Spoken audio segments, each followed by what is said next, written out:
Austin Eckler wants out of a Chargers uniform, and Lamar Jackson reportedly done with Baltimore. Are both of these guys going to be in different situations in 2023? We're going to talk about that and more. We're talking about Javonte Williams. Are we now worried again about Javonte being ready for week one? Are they going to bring in competition? DeAndre Hopkins on the move, and your phone calls and questions. The Fantasy Football Show, it begins right now. The FantasyFootballShow.com studios. It's the Fantasy Football Show live Monday through Friday, 7 p.m. Eastern. What is going on, good people? You're watching the Fantasy Football Show. My name is Smitty, and we've got a whole lot to talk about from our boy Javonte. A little more Lamar news, but it is different news, so don't think we're just going to continue to beat a dead horse. We'll only talk about new stuff here on the Fantasy Football Show, so don't worry about that. Also, we'll be opening up the phone lines and digging into all your fantasy football questions, so get ready for that. Let's start off with the Austin Eckler news. Austin Eckler is reportedly okay moving on, but also okay staying put depending on the situation. But the problem is he's an older player. He's 28 years old, and these running backs always think they're the exception to the rule, and I don't blame them. If I was Austin Eckler, I'd probably say, you know what, I'm going to be able to defy all the odds and play till 31 years old at an elite level. But Eckler's not going to get the deal he thinks he's going to get. He might be able to get some sort of money up front type of bonus action on a contract that extends him to a team-friendly in a team-friendly way. Austin Eckler told Green Light with Chris Long podcast that he'd like to stay with the Chargers if it was under the right circumstances. Well, he has no choice. He has no choice. He can't hold out. He can't afford to hold out. Players can't hold out anymore. Not when they're under contract. They'll get hit with too many fines that will rack up. He likes to pretend he's got leverage here, but he doesn't. Now, will the team still do the right thing and offer him some sort of extension that makes him happy, gives him upfront money, even if he falls off in a year's time? Maybe. And I think maybe the Chargers, it depends on if the Chargers feel like they can win right now. Does a team bring in Eckler and restructure him? Probably. And there could be some sort of upfront bonus money that Eckler settles on that wasn't what his original objective ended up being, but he's going to realize his market. Like if Eckler gets traded to, let's say, the Bengals, okay, or the Buffalo Bills, let's just say those are the spots that are still on our minds, right? Or the Eagles. He will be traded whether he wants to be traded or not. He has no say in over where he literally goes, although he's been given permission to go kickstart some trade talks, so you got to think there's going to be a potential to go where he's been kind of poking around at, right? But at the same time, he will go where the compensation is appropriate. And so if a player wants to get in the Austin Eckler game right now that is not on his list, let's say Philly, he hasn't even looked into Philly. We're just using Philly as an example. And Philly offers the best deal, he's going to Philly.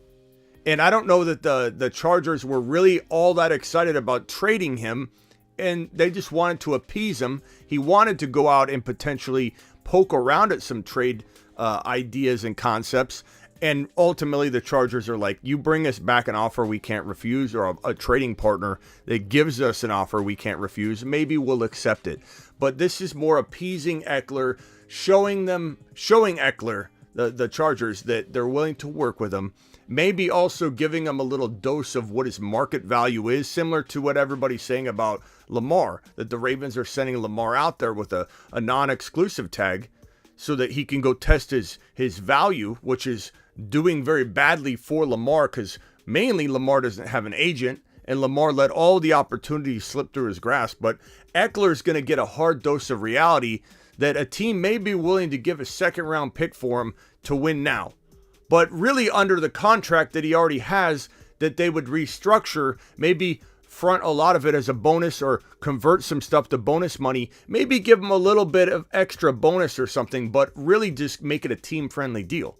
That's all that's going to happen. Eckler's not going and signing a $50 million guaranteed deal at the age of 28. I know he feels he's worth that, but he's 28 years old. He's a smaller running back.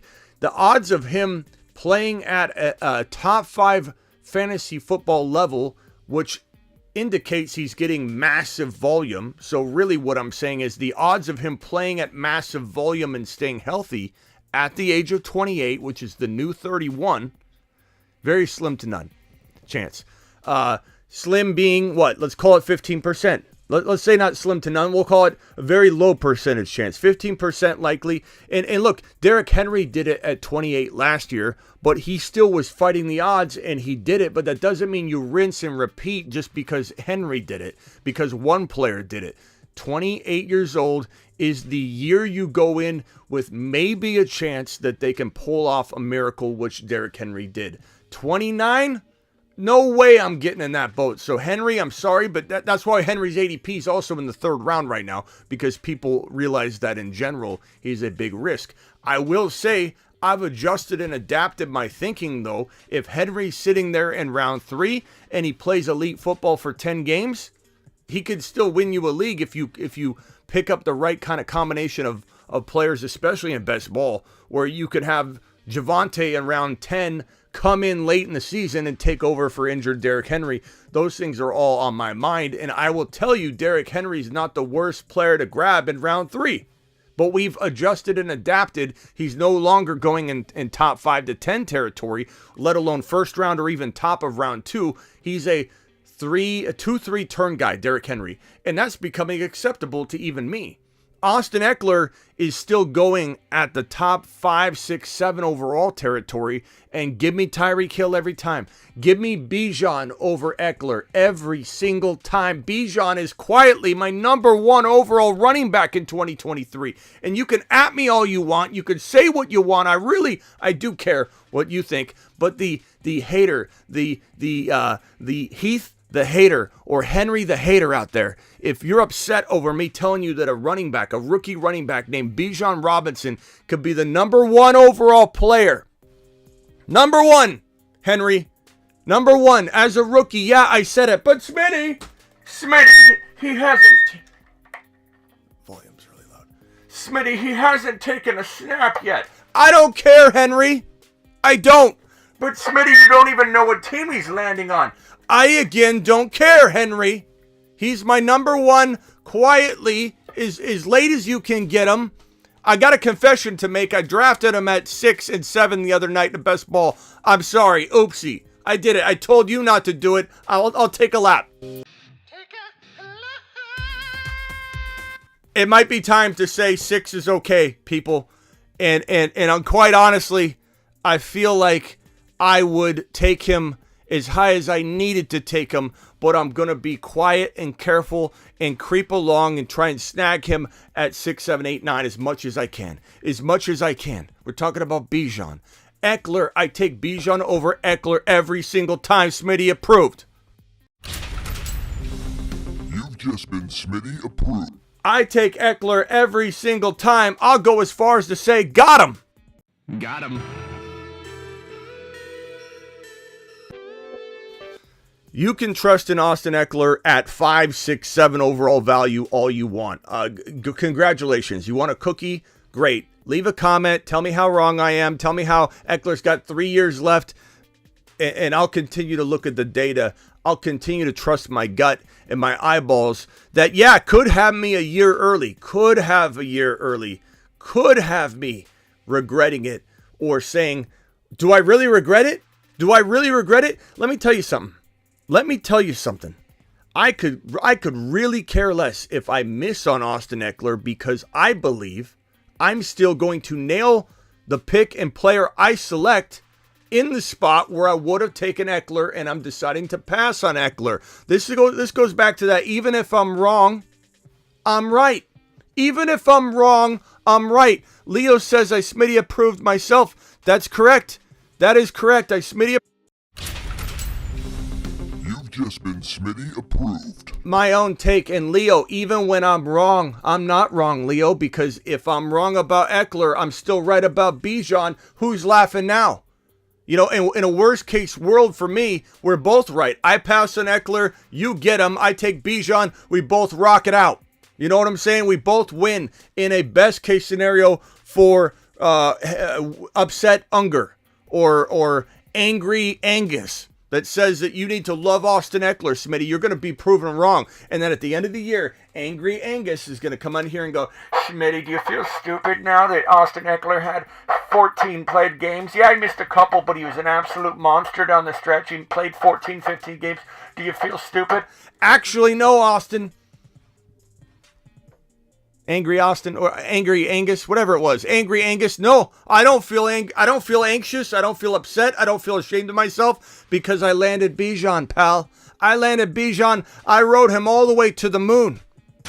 To the moon. All the way. So back to the point here. Austin Eckler. Do I like Austin Eckler in another situation? Maybe he squeezes out more time in Buffalo, getting maybe more touchdowns, and he's not going to Buffalo at this point, but I'm just saying, like, if I was to pluck him from the Chargers situation and land him somewhere else, would I like him in Chicago?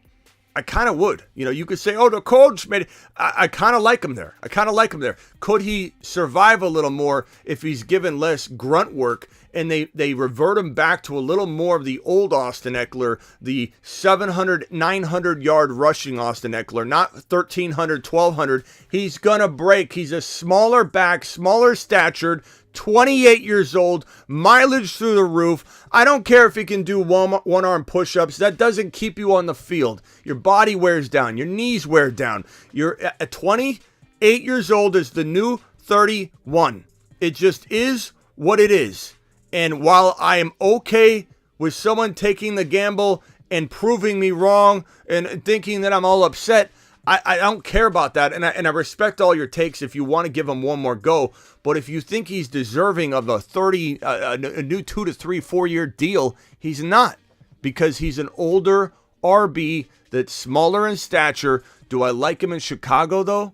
I kind of do for one more year, not at top 5 value, but like if I could get him at the 12, 13 turn in a different situation where he wouldn't be run into the ground, maybe. But guess what? He's probably not getting traded at this moment in time. Since he feels like a real good bet, Chicago feels crafty, and it doesn't matter what he wants. Smitty, he doesn't want to play in the cold weather. It doesn't matter what he wants. If they want to trade him, they'll trade him. They don't ultimately care what Austin Eckler wants. It's a business.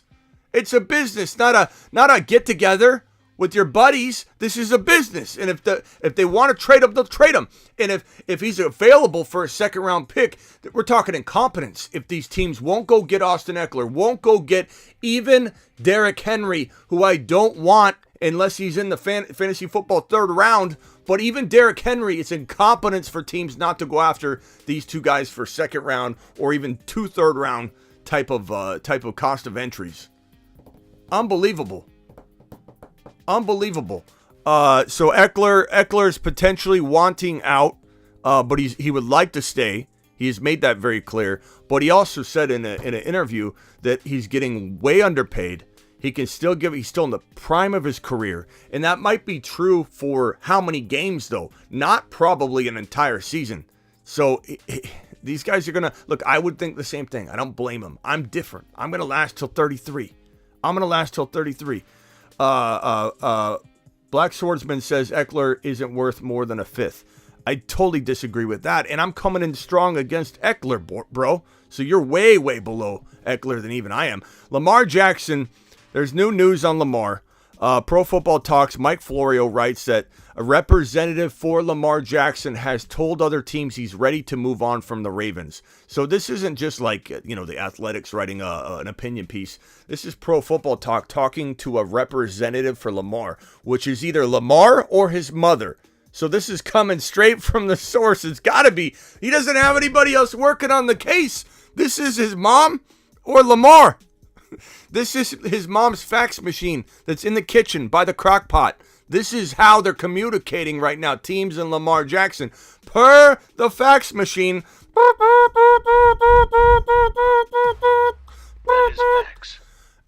We have a fax. This is a representative of Lamar Jackson, and we are ready to move on. Of course he's ready to move on because he feels this is, what did I tell you guys? Animosity. Animosity is created every single time someone gets franchise tagged because it's called the prison tag amongst players. You're putting someone in a box. You're pigeonholing them in a box. You're not allowing them to do anything that they want to do. Not to mention you got there out of, in your mind as a player, disrespect in terms of their valuation of you. Okay, so you're not franchise tagged and in a good mood toward the team that franchise tagged you because you're there because you couldn't come to an agreement of how costly you were going to be or how much of a value you were to that team at a cost you felt was fair for you. So, of course, Lamar wants out. He wants out. And guess what? Just like the Packers eventually moved on, I'm hopeful the Ravens don't try and reel him back in because he's an absolute bust in Baltimore. He'll be a bust in Baltimore. He'll always be a bust in Baltimore unless they go heavy at wide receiver like JSN, Zay Flowers, Jordan Addison, Quentin Johnston, which they could do with their number 22 overall pick. It's certainly possible. Maybe one of those guys is still available at 22. It's possible all four are gone. It's possible two are available. I don't want to hear what's not possible or what has to happen because the NFL draft is always a surprise. And these four wide receivers could go very, very quickly. And that isn't to say all of them are locks. It isn't to say that Lamar can't bust even with one of those guys on roster. But at the end of the day, this is bust territory, a horrible situation for Lamar in Baltimore. It's been that way. It will continue to be that way. He's learning a new offense under Munkin, whether he stays or goes, because it is a new offense being deployed in Baltimore. Another thing to consider why this team, the Baltimore Ravens, is likely to just move on and say, you know what? Go ahead. Well, like regardless, we're getting rid of you. We're gonna trade you. We're gonna see if offer sheets come in. We're probably gonna deny said offer sheets, assuming they're above what we denied already. If they're below, they might reconsider. But one reason they might be wanting to move on, Munkin's installing an offense right now. Guess who's not gonna be there for quite some time? We're talking into July. Lamar Jackson. How are they gonna install and create a new offense that they question Lamar anyway, right? Because he's failed for 3 straight years in Baltimore. We all can, I think, agree there's blame to go around. Lamar can't stay healthy. Lamar is not the most accurate quarterback. But we could also, I believe, a lot of us blame Baltimore and say they didn't set him up for success. They never gave him weapons. Maybe that's why he's getting hurt. Maybe they're asking him to run too much at 200 carries a season. So Lamar Jackson, in my opinion, and I wanted to first acknowledge Peanut Butter and Waivers first in the building, JCIM, yes, we are live, Sandu, the OJ, NFL Me, Thomas, I appreciate you all filing in here. They're going to want to move on at some point because they can't create a new offense without the quarterback being present. So maybe they're moving on with Tyler Huntley. Maybe they're moving on in other ways, but I can tell you right now that it's gonna be the further we get into June and July, and this thing could stretch out. This offer sheet situation could stretch out until July 17. July 17 is the last day that the Ravens and Lamar can come to an agreement on a long-term extension. It's the last moment in time where they could trade him. It's the last moment in time where a team can send an offer sheet, Lamar can sign it, and the Ravens can either match it or send him packing in exchange for that team that offered it 2 first-round picks in the immediate 2 next NFL drafts, whenever that time ends up being, that it's signed and denied. So this is why we've talked about this over and over, that this is why there are several teams, I think, in play for Lamar, but after the 2023. What is going on here? What is going on here? There we go. I don't know what's going on there. Joe Burrow will struggle against Patrick Mahomes. Why is this disgusting statement still on my screen, Turbo? You know, you took a lap yesterday. You're taking a lap again.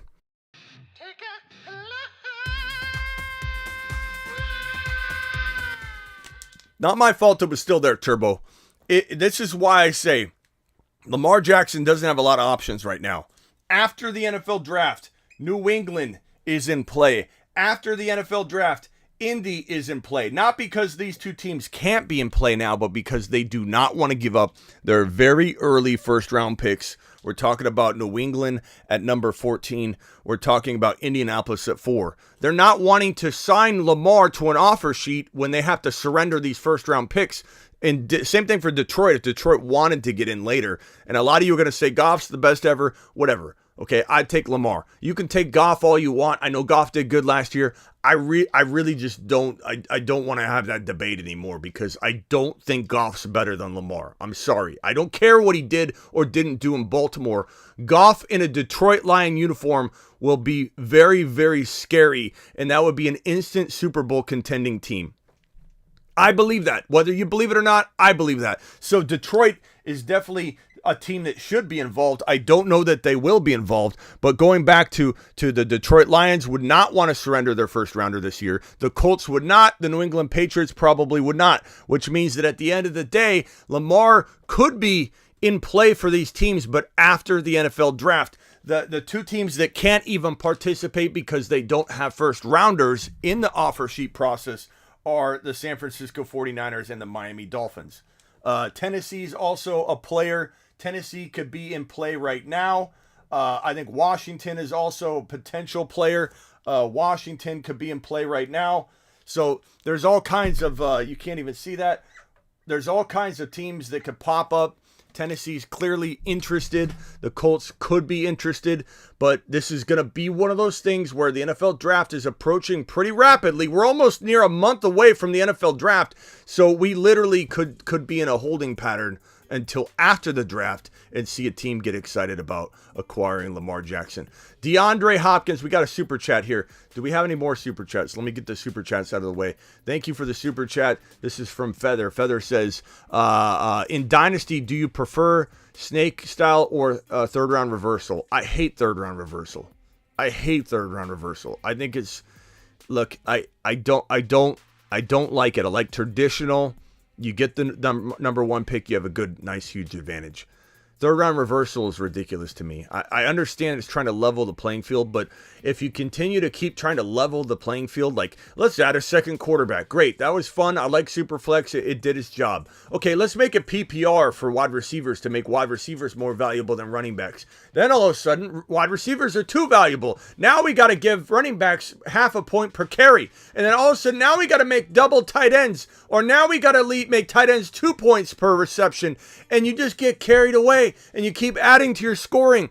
And before you know it, you're coming to me with a scoring system that I can't help you with. Why on earth does a commissioner... Let's go. What is going on here? Are we going into rant mode? I feel like it's time. I feel like we haven't been ranting in quite some time. I don't even know where my rant button is anymore. Where's my rant mode? I can't even find my rant button. Warning. It's ridiculous. Warning. Alert. Maximum levels reached. Prepare for transformation. Alert. Time for a Smitty rant.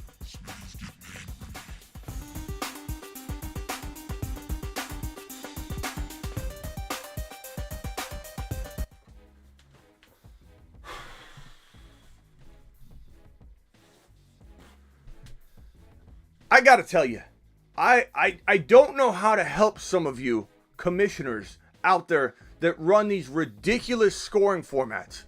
Why are you doing it?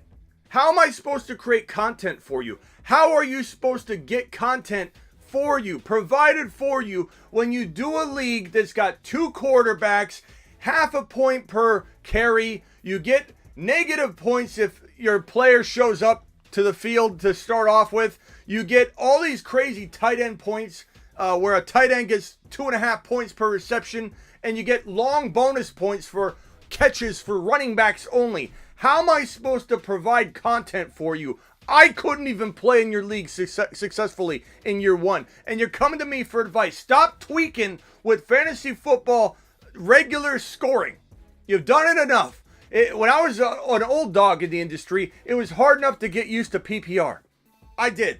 Now I love PPR. Then 2QB came in. I'm okay with 2QB. I am. But I'm not going to be okay with this half a point per carry and these double tight end bonus points for your second tight end and 3 points per catch for your tight end. Why? Why? There's a reason you're creating these, because you made a mess for yourself. Your name is your messy, I don't know, Mario. Messy Mario screwed up his league, or you're a corrupt commissioner that played in a league scoring format that no one else has played in. You know the commissioner I'm talking about. And if it's you, you know I'm talking about you. But everybody watching right now has that corrupt commissioner, corrupt Cody, in your league. He literally says, hey guys, we're going to go ahead and change over to the scoring format that none of you know. I know it. I'm that guy. I've got ADD. This is like Mr. ADD, right? He's your commissioner. He's out of control. He doesn't, this is everybody's commissioner I'm describing right here. This is why we're going to have commissioner boot camp.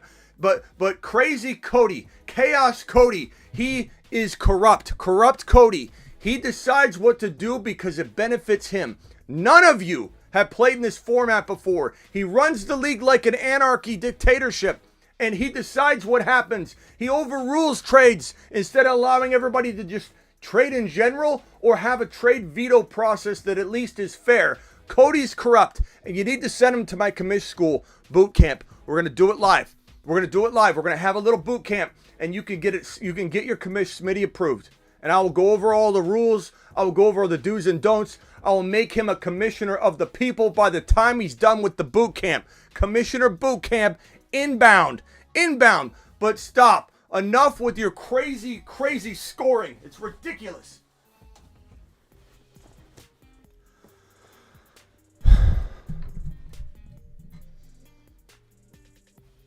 Hopkins. DeAndre Hopkins. There are suitors are zeroing in on Hopkins. Ron, I know you like my rants. There you go. There's another rant.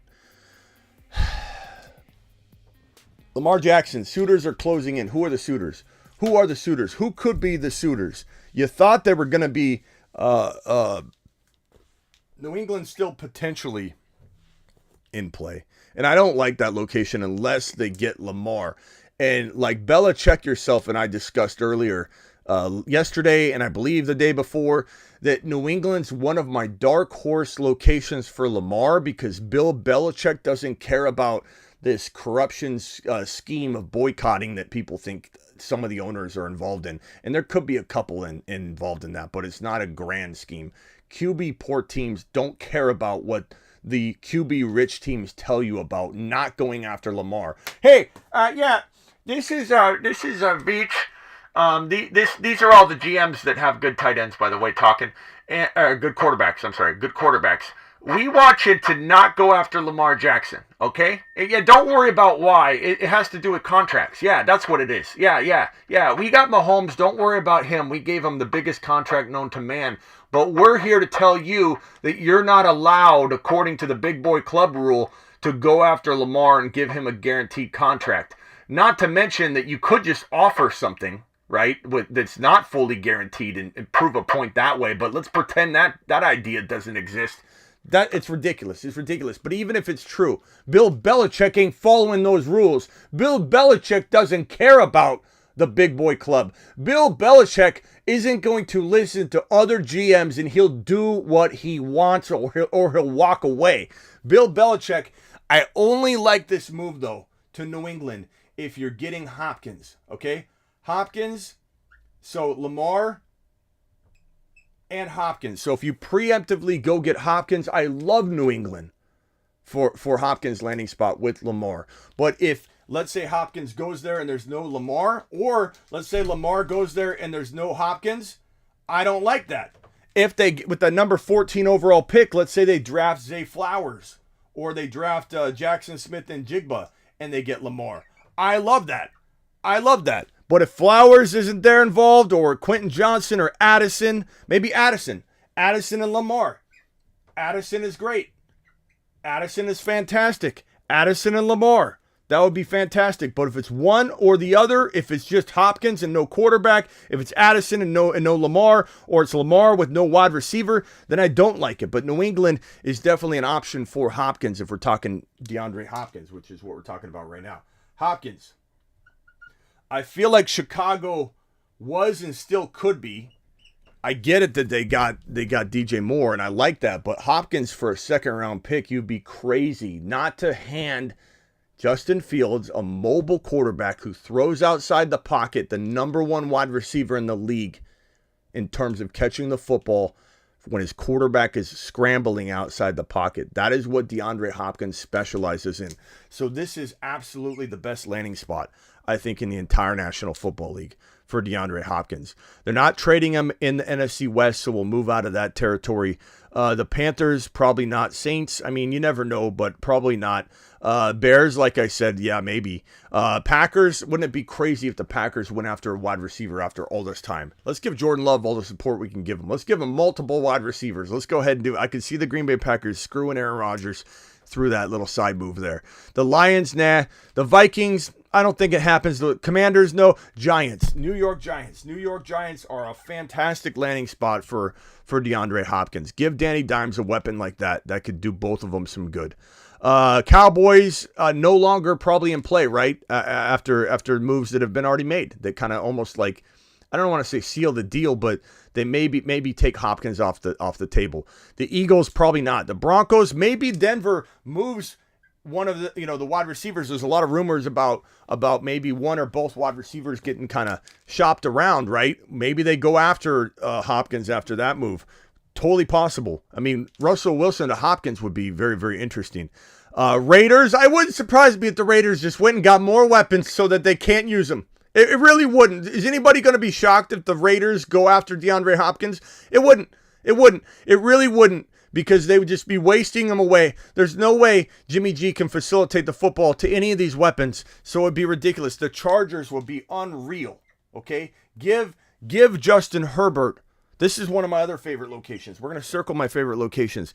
KC, I like KC. I'm going to do a dotted circle around it because they're the kind of team that you think this is great and then it doesn't necessarily work out. It gets spread around too much. On its face, it feels like a good landing spot. Houston, I don't think so. They're going young, not to mention he's not going to go back to Houston. Even though it's a different regime, they still wouldn't bring him in. They're about building up. They're about building from the ground up, not taking in some older player. Indianapolis, what if Indy gets Lamar? So if Lamar and Hopkins go to Indy,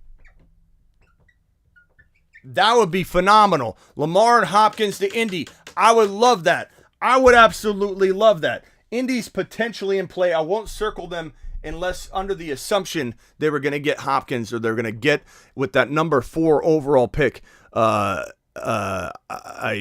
guess I'm going back to the Colts with Lamar. If they get Lamar and they get Jackson Smith and Jigba with this pick, or obviously traded down to get Jackson Smith and Jigba, I love it. Hopkins, let's say they use this on an offensive line piece or defensive piece. They go get Lamar and they trade for Hopkins. I still love that. I still love that for Indy. I like Lamar and Indy if there's a wide receiver that is bigger and greater than Pittman, and Pittman becomes the number 2 wide receiver.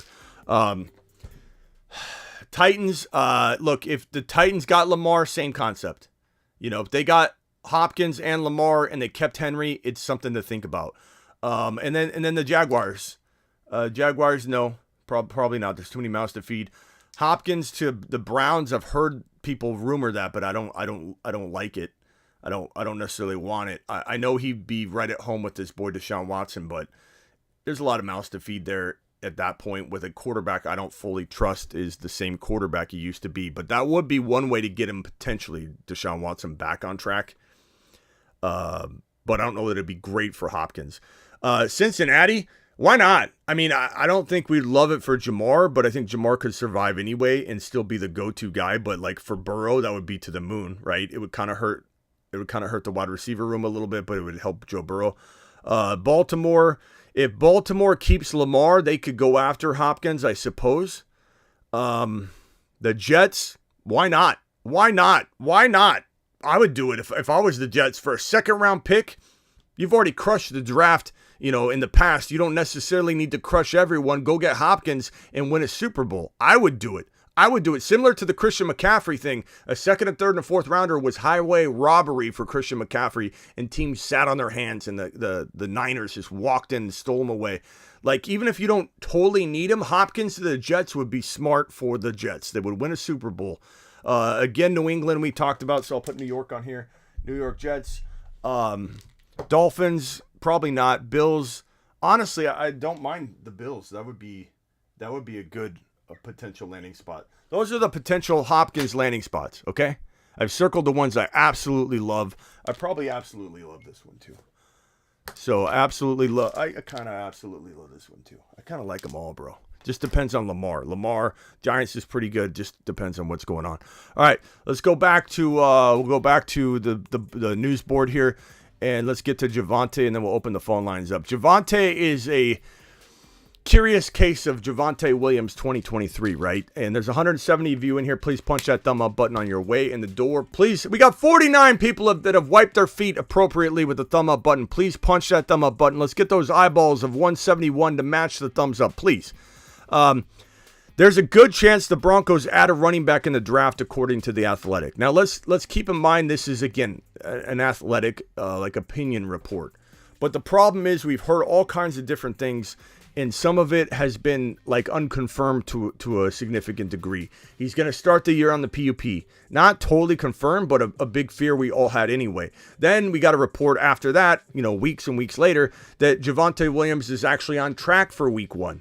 And he's running and things are looking good. So people started getting excited again. His ADP climbed up. His ADP became, something of an unrealistic expectation and an ADP that I was avoiding, because now he's going around 6 and 7 instead of 8, 9, 10, which was a steal for Javonte, because if Javonte started the year on the PUP, then he would have been a pretty good value in the 10th or 11th round, even if you didn't use him until week 8. So the fact that this news is coming out is probably good in a way that it lowers the ADP value, and now he's more affordable again, especially in Best Ball. Promo code Smitty. Best Ball promo code Smitty. We got Rockout's not happy. Rockout says 170 in here and only 56 thumbs up. Those are rookie numbers. Pump those numbers up. But Javonte, to me, he had the more severe knee injury. He had the knee injury that you don't like to see, where not only do you tear the ACL, which you can see at the center of the knee if you turn the knee model around, you snap the ACL, he damaged another ligament on the side, the LCL. And that is a tough injury when you have two different pieces of the knee that got rocked. And to do that, you had your knee twisted a different way than if you just snapped your ACL cleanly like Breece Hall had.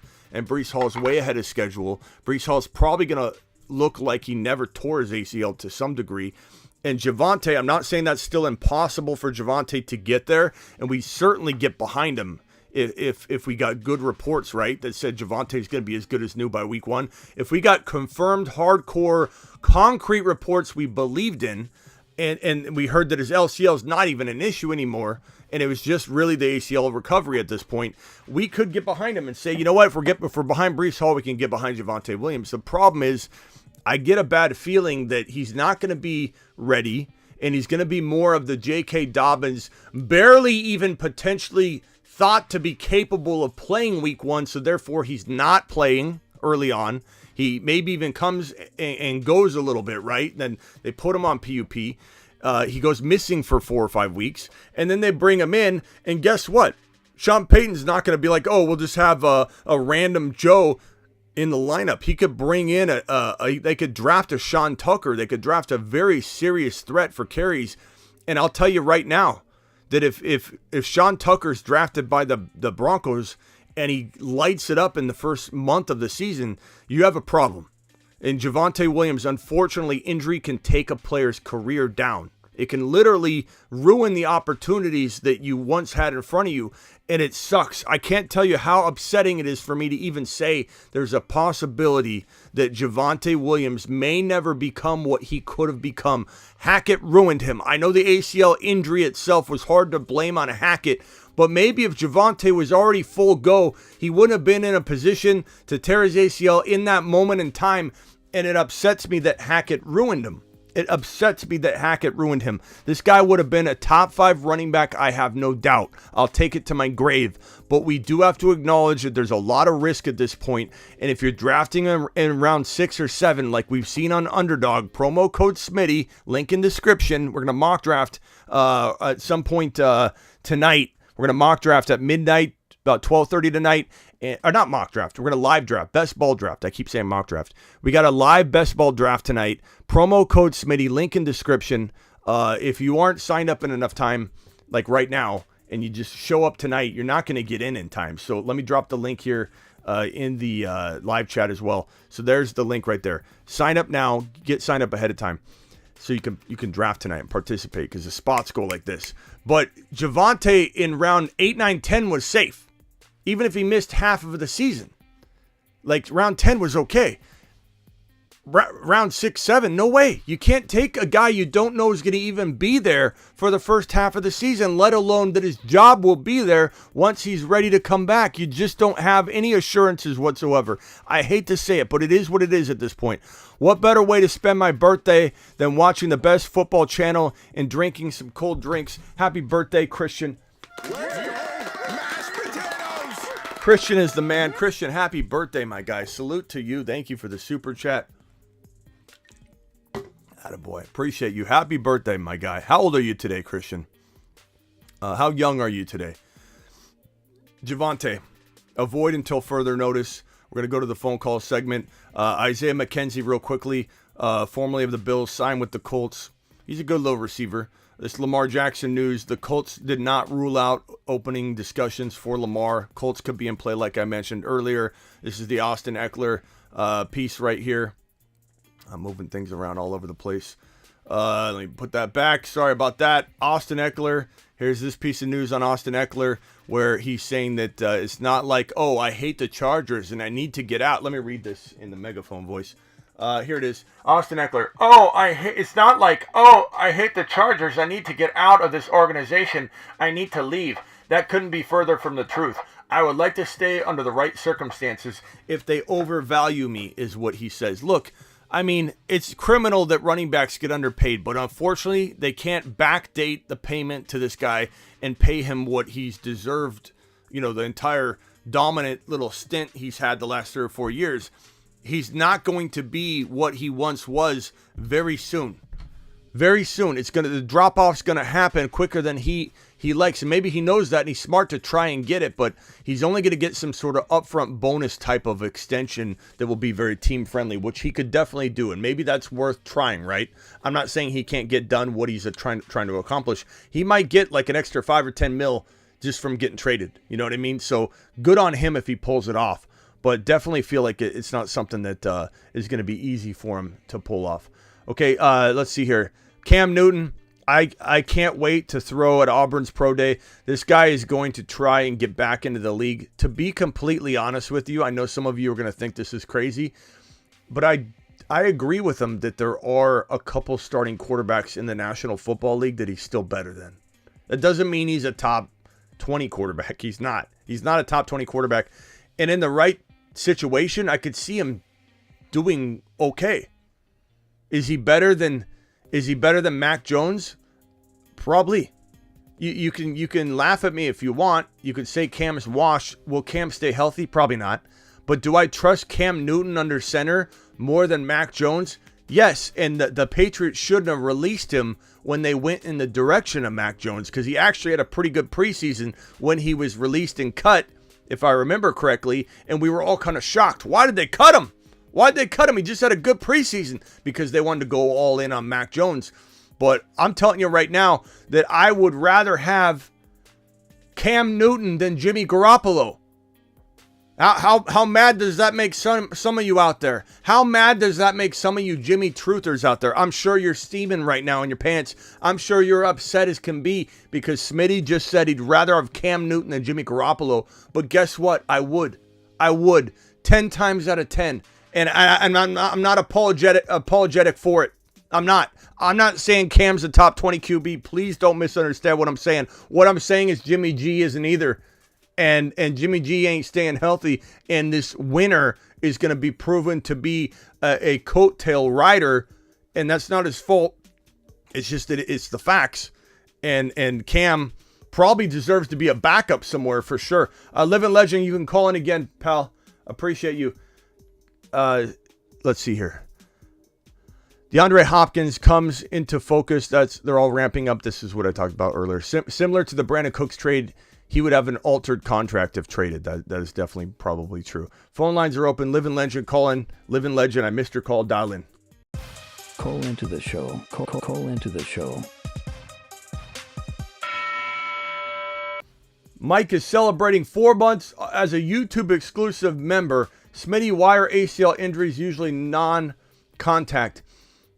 They aren't always usually non-contact. They sometimes can be, but they're not. Lately it's been a helmet to the knee. Anytime the knee bends like this, you snap the ACL if it's done in a certain way, because the ACL, you can see in the back, it's designed to keep the two joints very, very tight. And this move, see it stretching those two, the PCL and the ACL in the back. These are the ACL and PCL crossing. That snaps it. A lot of times a player's foot gets caught in the turf. And that's why players want real grass, is because the turf, it's very, very easy for a player to trip up. And when they get their foot caught, their ACL snaps because their momentum's carrying them forward and their foot's caught. And so there's a lot of those injuries, but they're usually on turf. But a helmet to the side of the knee, that's how Breece Hall tore his ACL. Breece Hall's knee went like that. It just got hit with a helmet, it tore it. Clean tear. Sometimes those helmets to the knee caused MCL injuries as well. Living Legend, you're on the live show, pal. What can I do for you? Hey man, what's going on, Smitty? Oh, not much. Just hanging out, bro. I'm hungry. Yeah, I feel you. I feel the players. I feel the same way as the players. I like to have real grass as well, so I definitely understand that aspect. So what's going on with Lamar, man? They say the guy's gone now. Well, I mean, he wants to move on according to his representative, which either is him or his mother, because those are the only two parties representing him. So, I mean, I don't blame him for wanting to be gone. I also don't blame the Ravens for wanting him to be gone. I could see both sides. I mean, Lamar's not proven anything, from a long-term perspective, but you got to be, you're either objective about it and you say to yourself, okay, what weapons did he have or not have? And were they asking him to do too much? When people say Lamar can't stay healthy, he's not worth it. Bro, as much as I want to rip on Lamar, because I have been predicting him to be a bust for 3 straight years, and I have been 100% correct. Living Legend, from a fantasy perspective, he's been an absolute bust at the end of the day for 3 straight years. Regardless of injury, regardless of however it shakes out, if you drafted him, he disappointed you 3 years in a row. So you'd think I'd be all over the stay away from Lamar situation, but sometimes I defend things that need defending. And while I don't feel like he's a lock to stay healthy, while I don't feel like he's a lock to become what everybody thinks he can't become now, all of a sudden when everybody loved Lamar for 3 straight years, and I got nothing but pushback on my Lamar, stay away from him. Nothing but pushback. Every time I brought it up, Lamar's a monster, he's MVP, blah, blah, blah. Now everybody's very quick to act like they've been against Lamar, anti-Lamar for the last decade, and they haven't been. But what I'm saying is you got to be objective enough to say, if you gave him weapons and you didn't ask him to run the ball 200 times and you didn't have him running for his life because he has no weapons that are open and he has no ability to curb and help his passing accuracy, part of his game, right? Like, how did you expect Josh Allen to get better? Coaching and weapons. How did you expect Jalen Hurts' accuracy to get better? Coaching and A.J. Brown. So we're really going to act like Lamar Jackson can't become a more accurate quarterback if Dable got his hands on him? We're really acting like Lamar Jackson's accuracy, it is what it is, can't be improved if you gave him DeAndre Hopkins or Quentin Johnston, a big body target. Like, are we really going to act like there's not a possibility Lamar could become better if he was enabled? That's the problem I have with the anti-Lamar arguments, to say he's just going to get hurt. That's very close-minded, I think. Yeah, especially since like last year the Ravens finally had like an actual solid offensive line. I know the year before, their offensive line was trash, man. I think they had Villanueva. You know where he's at right now. You know, the guy used to play for the Steelers and ended up coming to the Ravens for that 1 year. Like, he was trash. You know, Ronnie Stanley obviously has been a hurtaholic. You know what I mean? He definitely got to go to Hurtaholics Anonymous classes. Even though he did, you know, actually play a lot last year, relatively speaking, to him not playing for the past 3 years before that through the ankle injuries. But offensive line was some trash, man. Yeah. Man, they had no running backs in 20 and last year, yeah, like, who we have? Javonte Freeman. You know, Javonte Freeman, I ain't gonna lie, he did all right. He played well as he could play physically for what he was at that point in time of his career. Yeah. So I give him the edge, but Le'Veon Bell was this comment right here, Fields is a two-trick pony. Look, Goose, I hope you don't take this the wrong way. You're my boy. I'm even going to send you to the moon before I tear into this one. So to the moon. I don't want you to take offense to this, Goose. I'm going at the stance, and I'm picturing somebody else that isn't Goose. Okay, I'm picturing Bob when I start yelling about this right now. But are we really here? Are we really judging Fields when I just explained that Lamar had no weapons? Fields had no weapons. Everyone's going to be so all over Fields right now like they currently are starting to become. Now everybody's saying Fields over Lamar. Fields, where were the Fields doubters? And look, I wasn't high on Fields to an extreme degree at all coming out of college. I'll admit it, but that's part of this process. You adjust and adapt once you see a player in the NFL, sometimes especially with quarterbacks. And I'm a quarterback guru, okay? I've got records for it, okay? Fantasy Pros labeled your boy the #1 quarterback draft ranker in 2021, 2020, and 2019 average. For 3 straight years, #1 in the entire fantasy industry. I know what I'm talking about with quarterbacks, and I'm admitting to you, you can't always know what a quarterback's going to become coming out of college. There's a lot of things to worry about with Fields, but after I see him play even a little bit, I know right away, I know in the rookie season, whether my evaluation was off, whether I need to circle back around and like this quarterback. And if you think Fields is a two-trick pony when he carried the team on his back, and again, Goose, I'm not picturing you right now. I'm talking about Bob. Fields has got weapons now. Fields could have more weapons. The Bears have the #9 overall pick. They may spend that on Jackson Smith and Jigba. We don't even know. They may trade down a little and draft Quentin Johnston. We don't even know. They may bring in Hopkins for a 2nd round or 3rd round pick. We don't even know. DJ Moore is enough anyway if they don't bring in another wide receiver, and they get to spend the 9 pick of the rest of their draft and the free agency they still have to come to build around this guy. I'm telling you right now, this two-trick pony you're talking about is going to win the division. And not only is he going to win the division, he could potentially be a top 3 or 4 team in the conference at the end of the year. We're talking about in the NFC, it could be the Chicago Bears as one of my top 4 teams left in the playoff race to the conference championship. You're talking about 4 teams being left, one of them being the Chicago Bears. You heard me right. This is not a two-trick pony. This is a guy that had no weapons similar to Lamar, and now he's got them. And not to mention, they may still trade for Henry or Dalvin Cook or potentially Austin Eckler using a 2nd round pick. They may still trade for Hopkins. Everyone's going to jump on board like they did Jalen Hurts. Everybody complained about Jalen Hurts being a one-trick pony. He can only run. He's not accurate. Then he got A.J. Brown, and everybody started making excuses. Oh, maybe A.J. Brown is going to be the reason he's good. And, oh, you know what? Let me put a backdoor way out of this so I don't look stupid later, so I have a way out. I'm going to say he better do. This is the thing you heard over and over. This was everybody's favorite line. Well, he better do well with A.J. Brown, or then he's really done. Like, now he's got no excuse of being good because I was wrong. This is my way out on Jalen Hurts being an absolute monster. Everyone's going to say the same thing. Fields is going to be everybody's darling after the season begins and he's 4 weeks into domination. Go ahead, living legend. I'm sorry. Yeah. I agree with all that. Hold up. Maybe I'm tripping though. I thought one-trick pony only mean you could do one thing. What does a two-trick pony mean? Maybe I must be tripping. Maybe he meant that in a good way, and I went on a rant for nothing. I don't know. I'm not sure. Yeah. I think one trick pony means like all they could do is one thing. Two trick pony means he could do like multiple things. Maybe. What do you mean by that, Goose? And Goose, I'm sorry, none of that was aimed at you. But Goose, I want to know what a 2-trick pony is, bro. I want to know what a 2-trick pony is. Cage, let's see what negative thing Cage has to say. I didn't even read it yet. I'm gonna look over at it right now. Cam isn't humble enough to take a backup role. Oh, that's not that. That's not that negative. I'm sure Cage has something else negative to say though somewhere. I'm sure I could find it. The Bears literally had to change their offense mid-season to play off of Fields because their offensive weapons were garbage. Exactly. Fields was able to adapt to do what Fields did.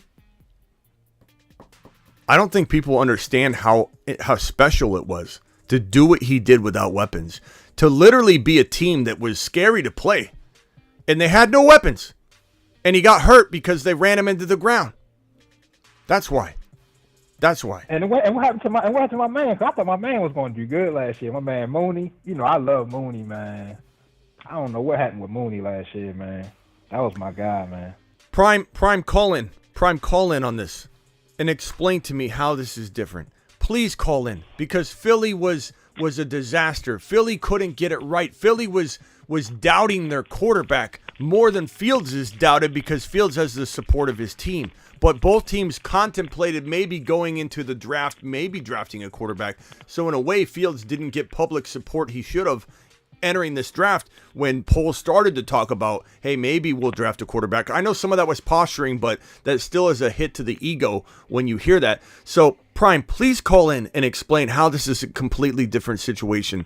Hurts was having to do things on his own. People complained about his accuracy. Fields had to do things even more on his own, and people complain about his accuracy, calling him a 1 or a 2-trick pony.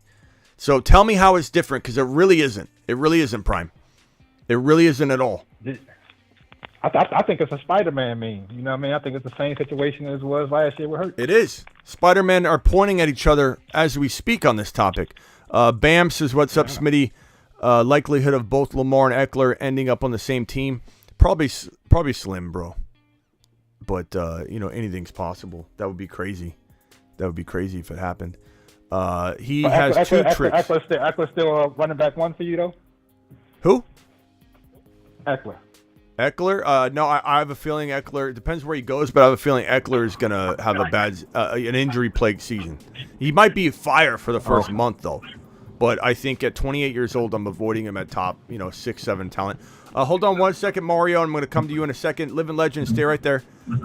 This is from Goose. Goose is answering the question. He has 2 tricks. Run like a madman or scramble for 8 seconds till someone is wide open to hit him. He can't read defenses yet, but he is still learning. I mean, it's kind of hard. Like, Goose, I appreciate what you're trying to clarify here. And no rookie, no sophomore, even a third-year quarterback is when you start to, like, really read defenses well. Mahomes couldn't read a single defense his entire rookie or his entire first year because he sat out as a rookie. His entire first year, he couldn't read defenses. He admitted that. So, like, this isn't some shock to me that Fields is having trouble, like any rookie, completely reading defenses. But to suggest that this is some sort of, like, negative that makes him a 2-trick pony, he scrambles around because he can't read defenses. He can read defenses fairly well. I wouldn't say he can't read defenses, period. He can read defenses fairly well. And to be honest with you, I think it's very harsh to say he can't read defenses when he has no weapons getting open, bro. How do you know how well he can even read a defense at this point? Yeah, he probably isn't a pro at it, but he has nobody open. Goose, no one's open. Nobody's running around wide open. He's trying to read a defense. He even doesn't have an opportunity to even read a defense. He's trying to find a way to get out of dodge, bro. Like, that doesn't make any sense, Goose. It really doesn't. I appreciate you, pal. I love you, but it doesn't make any sense. It just doesn't. That he can't read defenses? How are you going to say that about a guy that has nobody open ever? I don't get it. Mario, you're live on the show. What's up, Smitty? What's up? So, initially I was calling about Bijan, but, what you were just talking about, kind of irks me the way how people are closed-minded to these things. Like, they're not realizing that these quarterbacks have no receivers, dude. Like, what is he supposed to do? They got to make something out of nothing. You know what I mean? And not to call out Goose, but you got to be mindful to the situation. Like, this guy has nobody to throw to, you know? And he's still making it happen for people. Like, he's making it happen for fantasy teams. Like, the upside's there, the promise is there. You just got to give this guy some time, you know?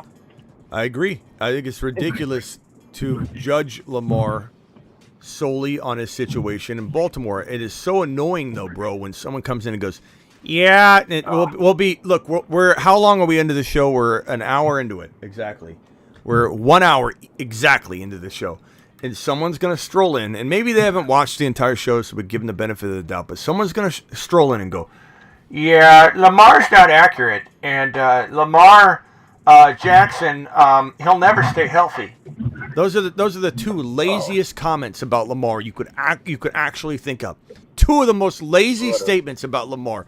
He's hurt because they run him into the ground. He's got no weapons. He's inaccurate because he has no good wide receivers. Not that he is the most accurate quarterback in the world the moment he gets good wide receivers, but it is lazy. Right. It is lazy analysis.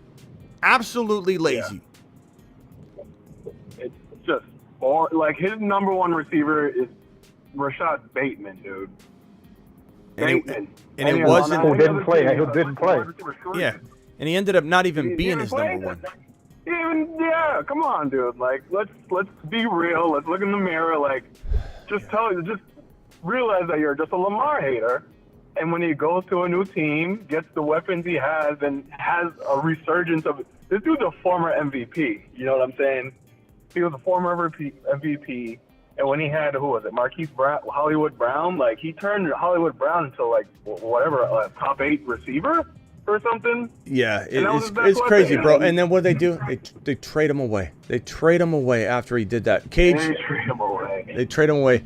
Cage, if you're the Texans, why would you not explore acquiring Lamar? They have some key pieces now. I think that because they have that 2 pick, bro, it's really, really rare to be in the situation that they're in. Now, you might not believe in the quarterbacks, but when you're talking about Lamar costing 2 first-rounders, okay, number one, and the fact that you're going to draft your like they're using that number 2 pick on a quarterback. If they were to, let's say, use that 2 pick, trade it down, and get Jackson Smith and Jigba, and with the 12 pick they take Bijan Robinson, and then with their 2024 first and 2025 first, they surrender those in the offer sheet process for Lamar. You could win with that, and I'd actually be okay with that process. I don't think anybody here would be upset at Lamar, Bijan, and Jackson Smith and Jigba in Houston.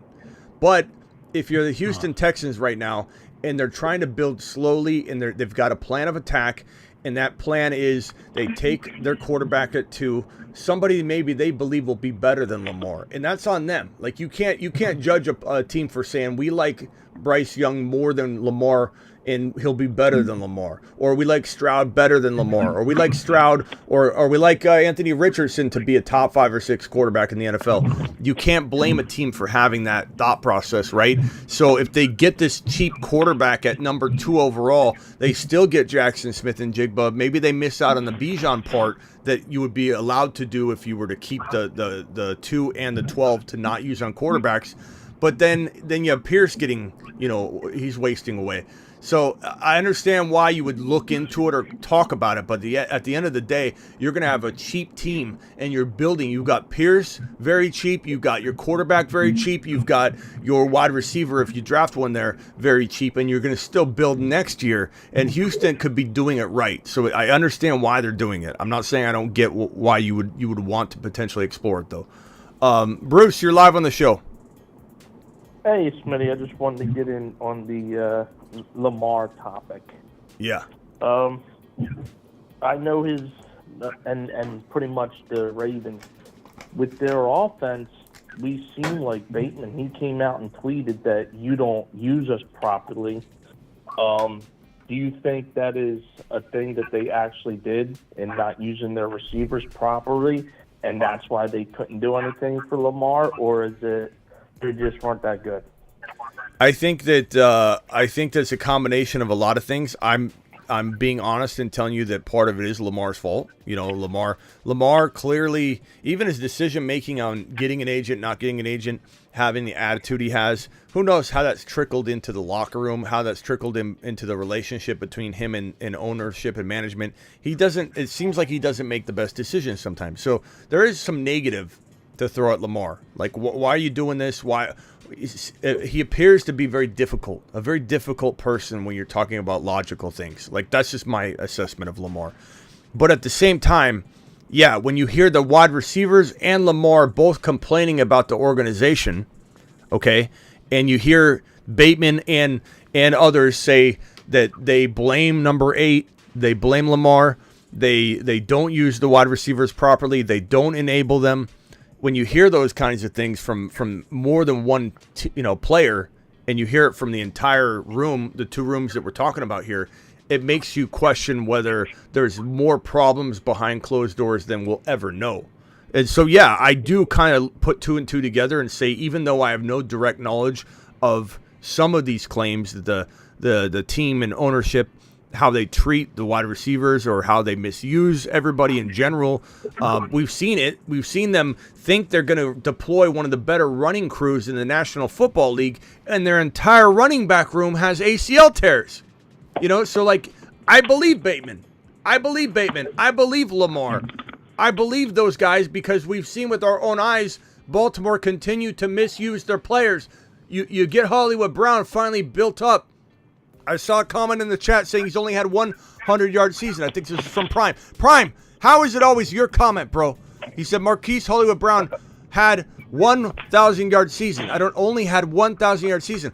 What do you expect? He was traded as soon as he had a great year with Lamar. He was traded away. This team traded away Lamar's weapon, misusing his weapons, appropriating, salaries to different positions, and having no wide receiver for Lamar to then excel with. How is he supposed to excel and become a better passer? So yeah, I believe that this is a bigger problem in terms of the Baltimore Ravens and how they operate. Now, Monken's coming in and maybe things change, but honestly, I believe Bateman and Lamar before I believe the organization is, regardless of how Lamar is acting right now.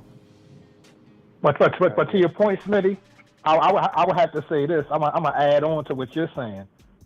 They have Pat Ricard, the fullback, out there like 90% of the plays in 2022. Like, why is the fullback out there running routes? You know what I mean? Like, nobody else has these schematics that Greg Roman was putting out there in 2022 where this fullback is just out there every play. It's just wasting the skill position, man. Get an actual wide receiver out there. You know what I mean? Get out there, get the 3 wide sets out there. You got your fullback out there for 3 downs almost all game long. It's just a foolish schematic way of doing things from a football perspective and expect to try to win games. Yeah. I just want to add that little point to you. Having Pat Ricard out there as if he's like the weapon of all weapons out there every play. It's just a waste of space. I hear you, bro. And Hoovy celebrating 8 months on the YouTube exclusive membership. Hoovy to the moon. Appreciate you, Hoovy. And guys, so Hoovy to the moon. You can become a YouTube exclusive member as well. You don't have to do the $9.99 plan, which gives you the Sunday Zoom calls where we all jump on Zoom on Sundays. It's absolute blast. We talk about the best players to trade for, pick up. It's a great little private podcast. If you do the $9.99 plan, I just dropped the link. I'll drop it one more time in the live chat. But if you do the $1.99, a $1.99 a month, you can have all the emojis. Your name will be green. You get the respect you deserve in the live chat, and it'll help the channel and support the channel. So, Hoovy, appreciate you being a member for 8 months. What is this? What's this novel that JT Baby just wrote? It says, Lamar, I've been liking Lamar since college, and I gotta have this read by the computer here. This is just too long, bro. I went to school twice. Okay, I don't need to go back to college.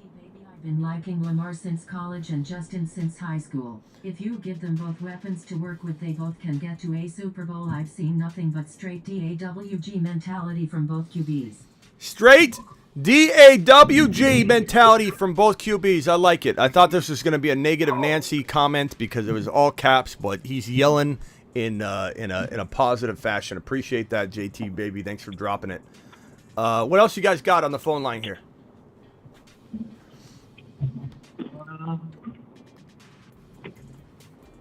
What do we think of the receivers now in Washington with Brissett supposedly as their quarterback? I don't know how I feel about Brissett. I like Brissett, but I don't love Brissett. I don't love it. I don't love it. Brissett's not bad though.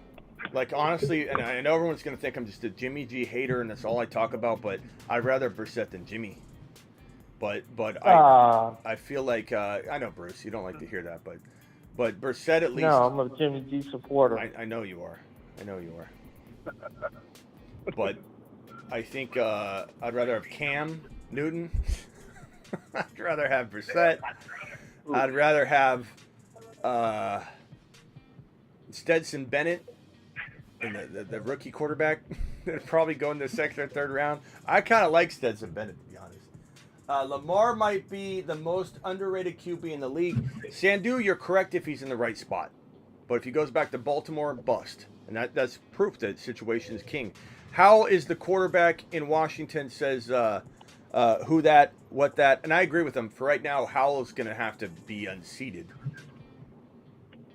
I do agree with him. I think we'll hear different things walking into the coming month or so. But I like Howell a lot. I think Howell's a dog. I think Howell's got a little dog in him. And I think Howell could potentially be a gem. He might not be. He could get ruined there, but he might be a gem. I don't know what this means, AC. I have no idea what you're talking about there. This one from... I like Hal. Yeah, Hal is the QB I like there. Hal, but the problem is how is McLaurin and Dotson going to do with him? The problem That's is like Howell is McLaurin and Dotson. I see what you did there, Bruce. I like Sam Howell, but Howell is McLaurin going to do? I think McLaurin and Howell have to kick it off in fantastic, ways for McLaurin to be what we want McLaurin to be. McLaurin is DJ Moore. DJ Moore is McLaurin. Finkel is Einhorn. Einhorn is Finkel. These are all the same thing. And DJ Moore finally gets a quarterback. And it's going to be exciting. McLaurin's been sitting there without a QB for how long now? This guy's a top 10 wide receiver in hiding. And at some point you lose all that edge too. So Howell better be the real deal because I don't think Brissett's good enough to turn McLaurin into what McLaurin's capable of turning into. I think Brissett's like kind of a game manager. If Howell is the real deal, if Howell has the dog in him, like I think he could, he's not a lock, but I like him a lot, that McLaurin might be his time to shine, baby.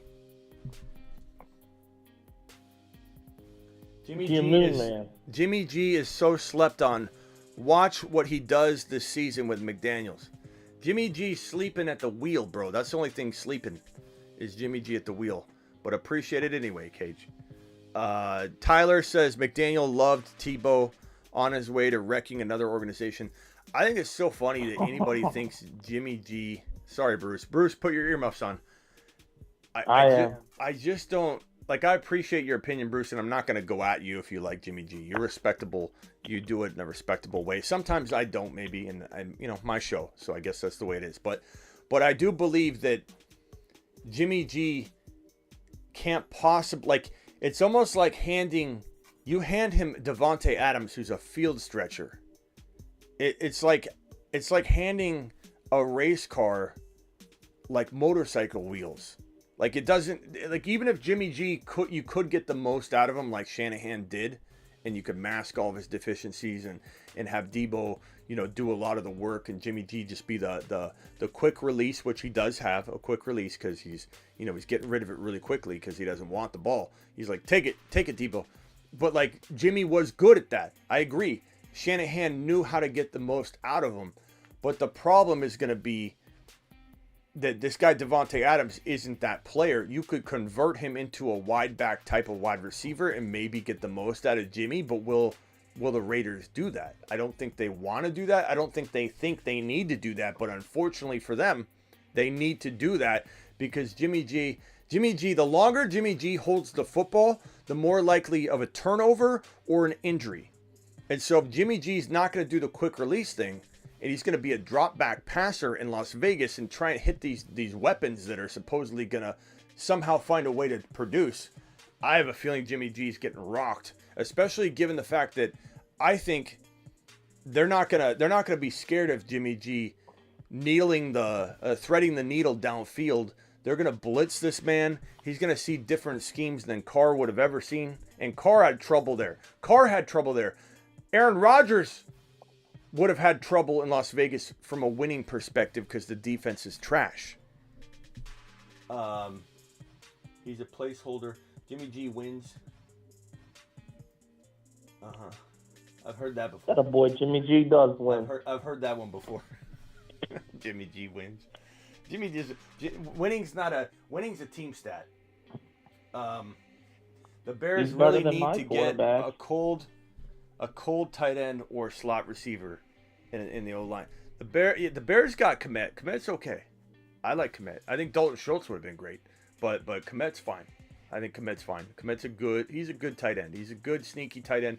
On top of the fact that if you start stretching the field with wide receivers like DJ Moore and you bring in another wide receiver, you could even draft one, that you got yourself a nice little pass catching room that includes the Kmet portion. Kmet could do a lot of damage if there's another wide receiver stretching the field. Kmet's good. I like Kmet. Kmet's got some good upside. I love that Jimmy G is finally getting a chance to prove that he is trash, says Hod. You thought that was going in a good direction, didn't you there, Bruce? Yes, I did. Living legend. What else you got? Man, I missed your take on Javonte, man. I apologize. I caught the show late. What was your take on Javonte, man? I'm sorry if you had to reiterate. My take on Javonte is unfortunately not a positive one yet, or at least an optimistic one. It doesn't mean it can't turn optimistic, but as of this moment, the news is that, and this is just a speculative opinion piece, so it's not coming straight from the organization. It's not coming from Sean Payton's mouth or anything like that. But it was that the reporter believed, and it's just a report, but it's creating buzz, right? So I'm talking about it. The reporter said that he thinks the Broncos will draft an RB. Now, he might have insight that they're leaning that way, and we already kind of knew that, right? There's no way Sean Payton's going into this ambiguous territory of maybe Javonte's ready, maybe he's not, without in the draft coming up and not drafting a Bigsby, a Sean Tucker, a Kendre Miller, somebody that's a pretty significant threat to carries for Javonte if that said running back is doing well and on fire in the first month of the season. Now, could Javonte be ready for week one? We've heard different reports. Unfortunately, we haven't heard anything that feels concrete, though. We've heard optimistic, he could be ready for week one. But those things are said all the time. Breece Hall, we're hearing a totally different thing. Breece Hall is way ahead of schedule. Those are two very different reports. And I don't think you fabricate the Breece Hall report. He's way ahead of schedule. We're hearing very positive things about Breece Hall. And not to mention, I feel that Breece Hall, given he already reached, not that Javonte couldn't have reached the top 5 plateau of running back, right? Breece Hall did reach the number 1 or number 2 overall running back stature. He was there during the season, and everyone knows it. Everyone, if you had to draft over the week before he went down with the ACL tear, you would have drafted, and we did it. We did mock drafts in the chat. We did mock drafts mid-season. He would be drafted number 1, number 2, or number 3 overall. And we've never seen a player that has reached that type of plateau already as a rookie during his rookie season that's also torn his ACL during his rookie season. So Breece Hall is a little bit of a special case of he's so good. His offense is going to be so spread out with Aaron Rodgers and Garrett Wilson and this spread out attack. He's going to have enough gaping holes to run through and navigate and catch passes from in his Aaron Jones role that he's now going to have with Aaron Rodgers under center, that he's going to have enough freedom to scamper around as his explosion gets back. I think it's apples to oranges comparing Breece Hall's recovery to Javonte's, and a lot of people get confused about why I love Breece Hall for 2023, top 5 running back, and we don't even know if Javonte's going to play. He probably will, but will he be ready for week 1? Will he had 2 different injuries, 2 different ligaments that got damaged, whereas Brees had just a clean ACL tear. So very, very different situations. So you don't think it'll be another situation like how Dobbins was last year? It could be where Dobbins looked good at the end of the year. People got excited about him. I think Javonte could be that. But if he's not ready for week 1 and Sean Payton and that staff know what's like, they may not tell us because they don't want to tip their hand. But what if they feel like, okay, Javonte is probably going to start the year on PUP. They're going to invest more heavily in the RB. What if they bring in Kareem Hunt?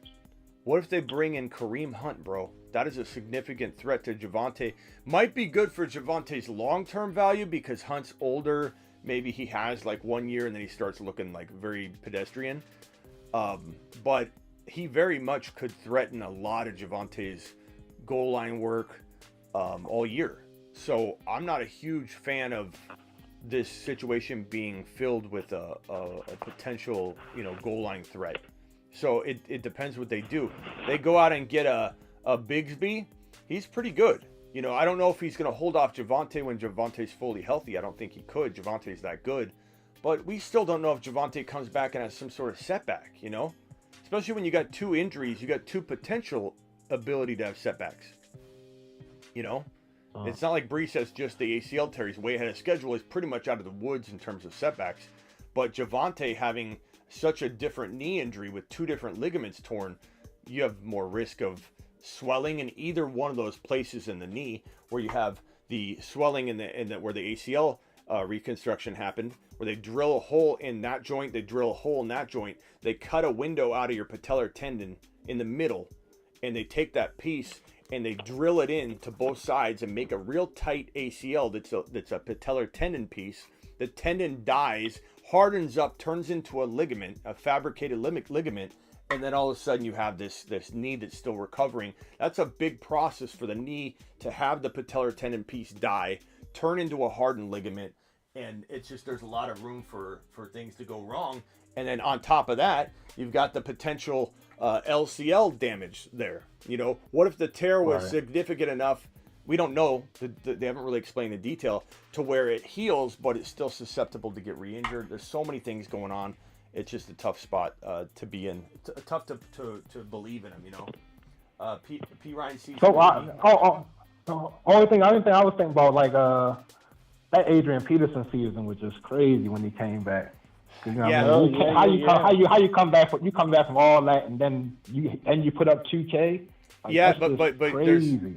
And he was a little older, obviously, than Brees. But what Brees has going for him is that, again, we saw him reach the height that he reached, and we have never really seen a running back become the number 1 or number 2 overall running back during their rookie campaign, tear their ACL during their rookie campaign, and come back and still be that young. And I liken his ACL tear, Brees Hall's, to a college player, because he tore it in the very earliest moment he could, really, right, in his rookie year, in the middle of his rookie year. And so if a college player comes out of the college game with a torn ACL, he can be 100%. There's really no like, oh, his knee will never be the same. When you're 20 years old, you're 21 years old, you're 19 years old, you're 18 years old, your ACL tear you could be 100%. And we saw Priest Holmes have ACL tears coming in. We had Jamal Lewis tore his ACL really early on. We've had, just a plethora of players. Dalvin Cook has played his entire amazing career after his early ACL tear. He was probably one of the earlier ACL tears that you could cite as an example of what Brees Hall was going through. There are the concerns about compensation injuries, though, because Dalvin Cook coming back his first year, he had compensation injuries. He had the hamstring injury. His first year back from his ACL tear was disastrous. It was his third year. Barkley's first year back from his ACL tear was disastrous. It was his third year or second year back that was amazing last year. This most recent year. And so there are some concerns. To see what the. I said, and don't you think you have to see when Rodgers is finally going to go there? Yeah, there are concerns about that. Bruce is a good point. I'm sorry. Did you have something else you want to add? No, it was just, what are we going to do? Is, the big compensation about Rodgers. Like, they're still fighting that right now. Yeah. And they said it's the Jets' end. Yeah. So the compensation's kind of a hang up right now. There's rumors that they want the 13 overall pick, the Packers, and the Jets are like, we're not giving that up. We're not giving that up. And it could be a sticking point to where this thing takes forever. But I don't know. It's tough to say. That's a lot to ask for a quarterback that's not giving you any guarantees about playing more than one season. And he's even made comments, Rodgers, of you can't become a legend in one season. So I'm not going to be a legend in New York, a Jet legend. So he's actually used verbiage like 1 year. And I think even if he said I'll give you 2 years, you don't know, because he'll every year it's year to year for him, right? And he's gonna always. And Aaron Rodgers is the kind of person that would literally stand his ground and not cave to committing to 2 years. He would literally, even if it was what you wanted to hear, Aaron Rodgers beats to the sound of his own drumming, and or dances or moves to the beat of his own drum, whatever the term is.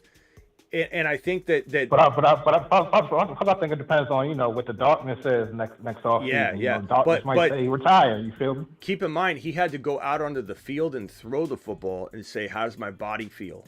So he's got not only the mental aspect but the physical aspect to test out every offseason, because he said he wasn't going to come back unless he went out onto the field, threw the ball around, felt like I still got it, and he said he did. And Brandon Marshall, people have different things they say about Brandon Marshall, good and bad. But Brandon Marshall said that he's never seen a quarterback in his entire life throw a 45-yard no-look pass, just bullet, missile, that was on the money, no look. He says Mahomes can throw no-look pass 20 yards, 15 yards. He does it amazingly. But he said he's never, Brandon Marshall, ever seen a quarterback throw a no-look 45-yard missile like he saw when he was watching Aaron Rodgers test out his arm before he decided to come back. So Rodgers is physically still there. Everyone needs to understand that. Mentally, of course he is. But this could get complicated. And what do the Jets do if, let's say, there's a sticking point of the number 13 overall pick and the Jets are like, take it or don't take it. We're not budging. And if the Packers are like, or if the Packers say that and the Jets are like, we can't give you that pick. I mean, who knows what happens? This could be the worst, like, disastrous situation known to man, and everyone will hate Aaron Rodgers for it. But I think it gets done. The Jets have to. Even if they had to give up that 13 overall pick, they've got to do it. That's why the Packers got them by the balls. This is the worst situation to be in for the Jets, in a sense, because this framework that was supposedly ironed out, that just goes to show that news is shoddy. There was no framework. The framework's clearly being manipulated right now, and the Jets are had by the balls by the Green Bay Packers. Ron Navy, you're live. Hey, Smitty. What's up?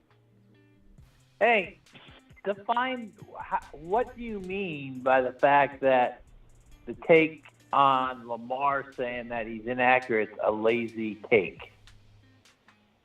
Well, I think that when people said that Hurts was inaccurate, Hurts would never improve. Hurts was what he was. That was lazy. That was so lazy. Or when people said, hey, A.J. Brown, he better do well now. He's got A.J. Brown. That was lazy. Lamar's never had weapons. Lamar was coined as accurate here and there throughout his career. There are a lot of people that said, people broke film down, especially his MVP season. They'd say, yeah, and all these jokers out there saying Lamar's not accurate. Look at this throw. Look at this throw. Look at this throw. And there is tons of footage to back up that Lamar can be accurate. There literally is. You could go through his film and say, that is an amazing throw that you can't throw if you're not somewhat accurate. I can go through his stats, which are factual and not lazy. But Ron, he has 3.7 completion rate. Ron, that's the definition of what I'm. That's the definition of what I'm considering lazy, is to use stats that have no wide receivers on the side of catching the football. Wide receivers. Huh? Okay, if he has no wide receivers, how does he have that MVP season? They traded away Hollywood Brown. I'm saying he's had a wide receiver. He finally built him up, and then they traded him away. Yeah. And out of all this time, that was the only year. That was the only year in his MVP year, 2019. He threw for over 3,000 yards. Every other year, he's thrown for under 3,000 yards. But Ron, it's directly tied to not having weapons. He's had his tight end, and that's it. And he's made him into a monster. I bet you Andrews. Okay. I bet you Andrews isn't half the. So Rodgers has all these rookie receivers. Rodgers has all these old receivers. But yet, how come Rodgers, not having the weapons that he's used to, not having Adam, can actually throw for 4,000 or 5,000 yards with no good weapons and do everything that you're saying Lamar can't do with no good weapons? Because how come Rodgers can do it and Lamar can't do it? Watson was an exciting prospect that we liked a lot. We liked a lot on this channel. It wasn't like Aaron Rodgers fast-tracked him. I made that abundantly clear. Like he's now a third or fourth year receiver entering his second year mentally. You proved my point. You proved my point that it's the quarterbacks that makes the receivers and not the receivers that make the quarterbacks. No, what I said was that he fast-tracked them. What I said was that Lamar can't fast-track nobody. Because he's not given a Watson, Ron. He's not given a Watson. He was given a likely, and we both agree likely. And they didn't so deploy him. But he's also a wide receiver. And the Ravens didn't even use him. He can play as a wide receiver.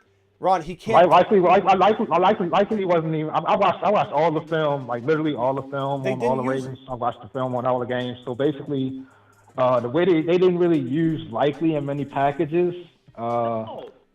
They use. Again, we're talking about Greg Roman. It's not like a player can say this is what we're going to do. So you have an offensive coordinator that coordinates the plays and has the people out there. They had Mark Andrews out there most of the time. Likely was barely out there, so they didn't really have Likely out there running a bunch of routes. Except that game, Mark Andrews was hurt and Likely balled out. So, you know what I mean? So this is really what they had. And as far as Lamar throwing for over 3,000 yards, I believe he missed like 5 games the past couple of years. So that would actually add to the yardage. Okay, so argument. But real quickly, back. Just to keep it 1,000, you know what I mean? If you miss 5 games, that's going to be a lot of yards you miss. Yeah, but here's the thing, and I'll dispute you on that, because in 2019, his MVP year, he threw 401 times. In the next 20, he threw 376. In 21, when he only played, and that was with 15 games, in 21, he threw for 382 times in 12 games. And in 12 games in 2022, he threw for 326. So he's getting the passes up there. So if he could throw for over 3,000 yards. Ronnie didn't have receivers. It doesn't matter if he throws. He had receivers. He doesn't. Ron, that's where we. Ron, that's where we disagree. That's why I call. That's why I'm calling it. I'm not calling your take lazy. I'm just calling the take lazy in general, which you're trying to tie yourself to. So unfortunately, I know it. I'm saying it toward your stance, but Ron, but you're trying to compare Lamar with what people said about Hurts. I am. Hurts is a totally different player. It's not. I mean, of course they're different players, and Hurts is 10 times the player in my mind. Doesn't mean that Lamar Jackson takes aren't lazy. When people are saying that he can't throw, he's inaccurate. It's the same guideline. It doesn't mean that it's the same degree. For every throw that you could show me that he hit that throw, I can show you a throw where he overthrew somebody, underthrew somebody. How do you know it wasn't the route? How do you know? How do you even know when it's the route, when it's the receiver, when it's the, you know what, Ron? It's the offense. It's everything. You know, it's the offense, because you like I said, you had Bateman come out and say you're not using us. I've never given Lamar credit. I've never given Lamar credit for anything he's really done other than his MVP season. What I'm saying is, looking at it from an objective lens, if he gets wide receivers, I believe it's a lazy take to suggest he can improve on his accuracy and become the MVP type of quarterback he was. Not saying he's better than Hurts, not saying he's better than Mahomes, not saying he's better than Burrow or Josh Allen or Fields, but this guy could have cups of coffee with the Fields 5, 6, 7 quarterback range every single week on the regular if he finally gets weapons and he gets an offense that isn't incompetent. Lamar I is agree. a great. I will tell you, Lamar is a great, superior running back. He is average to below average quarterback. He has been. I agree. That's why he's been a complete avoid for me. But now is the first chance he has to get out of this horrible situation to see how good he can become. We don't know. Ron, I don't know how good he could or could not become. But nobody does because he's never been tested.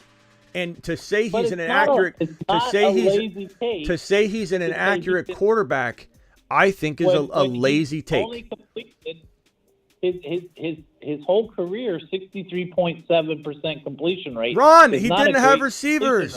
Ron, this is what I'm saying. I can't have conversations with people that use the stats or that he did this or did this in Baltimore, because my whole argument, why the argument doesn't even make sense to even have, is you get him out of there, we're gonna see what's what. Like you can't use the stats with my argument. Well, in the case that you're building, then you shouldn't be so down on Jimmy G, because he really didn't. He's only been in San Francisco, Ron. So you get him out of Shanahan, Ron. and you take him to a different team. You actually have to be. That's a lazy take to say that he's not good. Nah. He's not good because of his situation in San Francisco. So you have to give him a chance. You can't tie everything to everything, Ron. You can't tie everything to everything. Jimmy G is not a good quarter. Jimmy G is not a good quarterback. I can do it. Jimmy G's in the how much does completion percentage? How much does drops add to your complete? Does that factor into your completion percentage if somebody drops the ball? I just want to know. If you throw a bunch of short passes, does that help you? The Drew Brees argument, does that help your completion percentage if you just throw a bunch of drop downs, check downs? So, I mean, that's not really a valid argument unless you're looking at the film and seeing. I watch the film, and when the film doesn't show that he's inaccurate all the time. You know what I mean? That's just what the film shows. Andrews does the rest of the work. They're short passes to Andrews, right? They're check down passes to Andrews or his back, right? That's where he's. This is the Greg Roman offense we're referring to, though. This is the Greg Roman offense where you've got a fullback out there 90% of the time. So this is the offense he's running. Who else is running this offense where the fullback is out there 90% of the time in the NFL? I mean, help me out. Maybe I'm wrong. I watch all the film on the Ravens, so I'm just telling you reality. All I'm gonna say here. If you've watched all the film on the Ravens, you saw him just last year miss a lot of long passes. You saw him throw the ball short. You saw him. If you pull the play up, I can tell you exactly what happened on the play. You can't just say, "Oh, he overthrew it." What happened on the play that made him overthrow it? Did the receiver stop running? I seen a play on Bateman was wide open, and he held up a little bit when he would have had a touchdown. Look. Here's I seen a play where a guy was wide open, and he stopped running, and he waited for the ball, and that caused the overthrow. That's what the film shows. Blame on Lamar himself. Okay, here's the bottom line, though. Look, when the film shows he's to blame, we'll find out if he gets traded. We'll find out if he gets traded because he might end up back in Baltimore. And if he ends up back in Baltimore, then he's a bust, in my opinion, because the situation's garbage. They don't support him. They run him into the ground. But I stand firm on my take that no one's giving him the respect that he deserves or the chance he deserves to prove, like Hurts did, that if he gets the right weapons and staff and coaching, and he may not, maybe he gets traded to a worse situation. It's certainly possible. Or maybe he signs with the worst situation or gets traded later.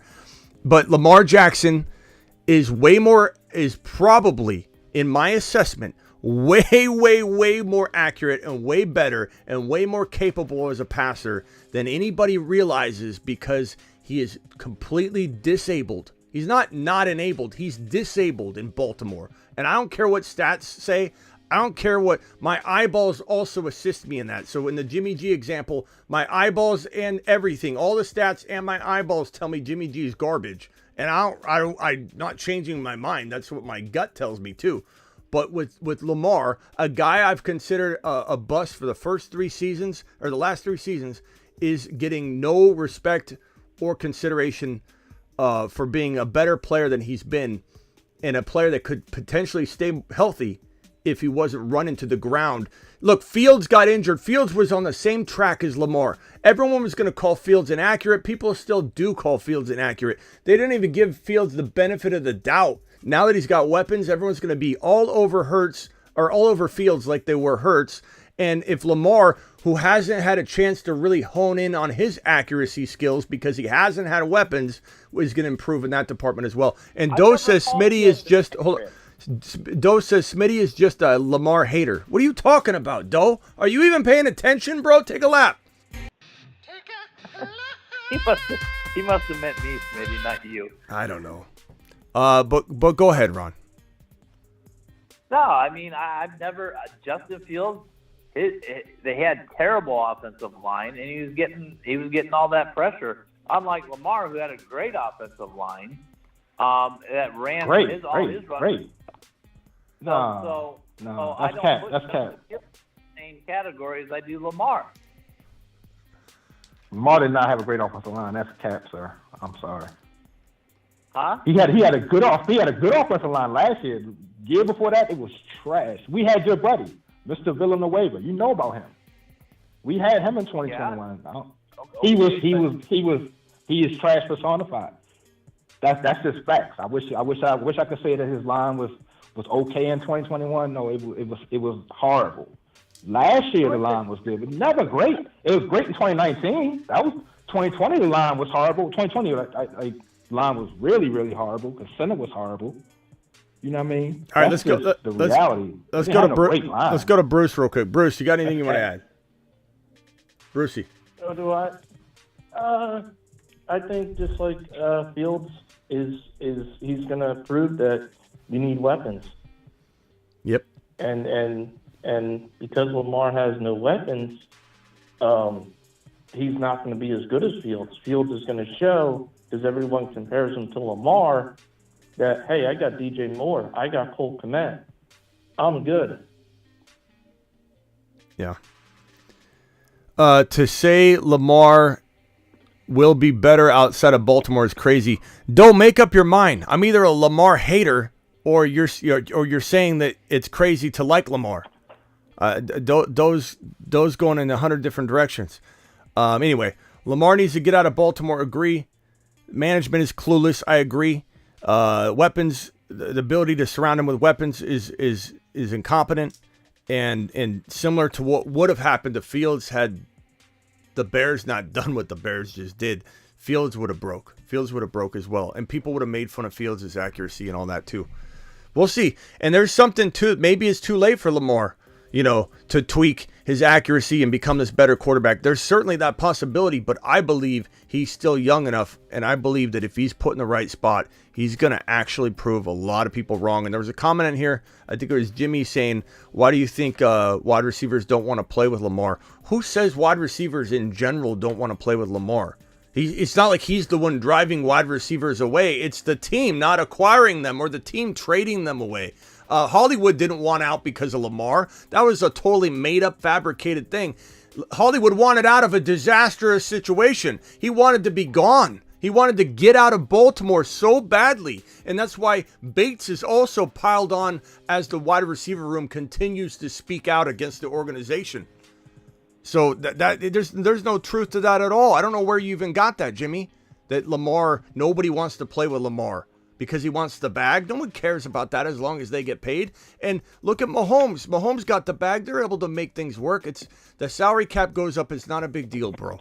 It's a fake number to begin with. So it has nothing to do with it. Appreciate and I could see them over that tweet. I could see them trading Bateman too. And then him having to prove himself. Nobody wants Bateman. See what he actually is.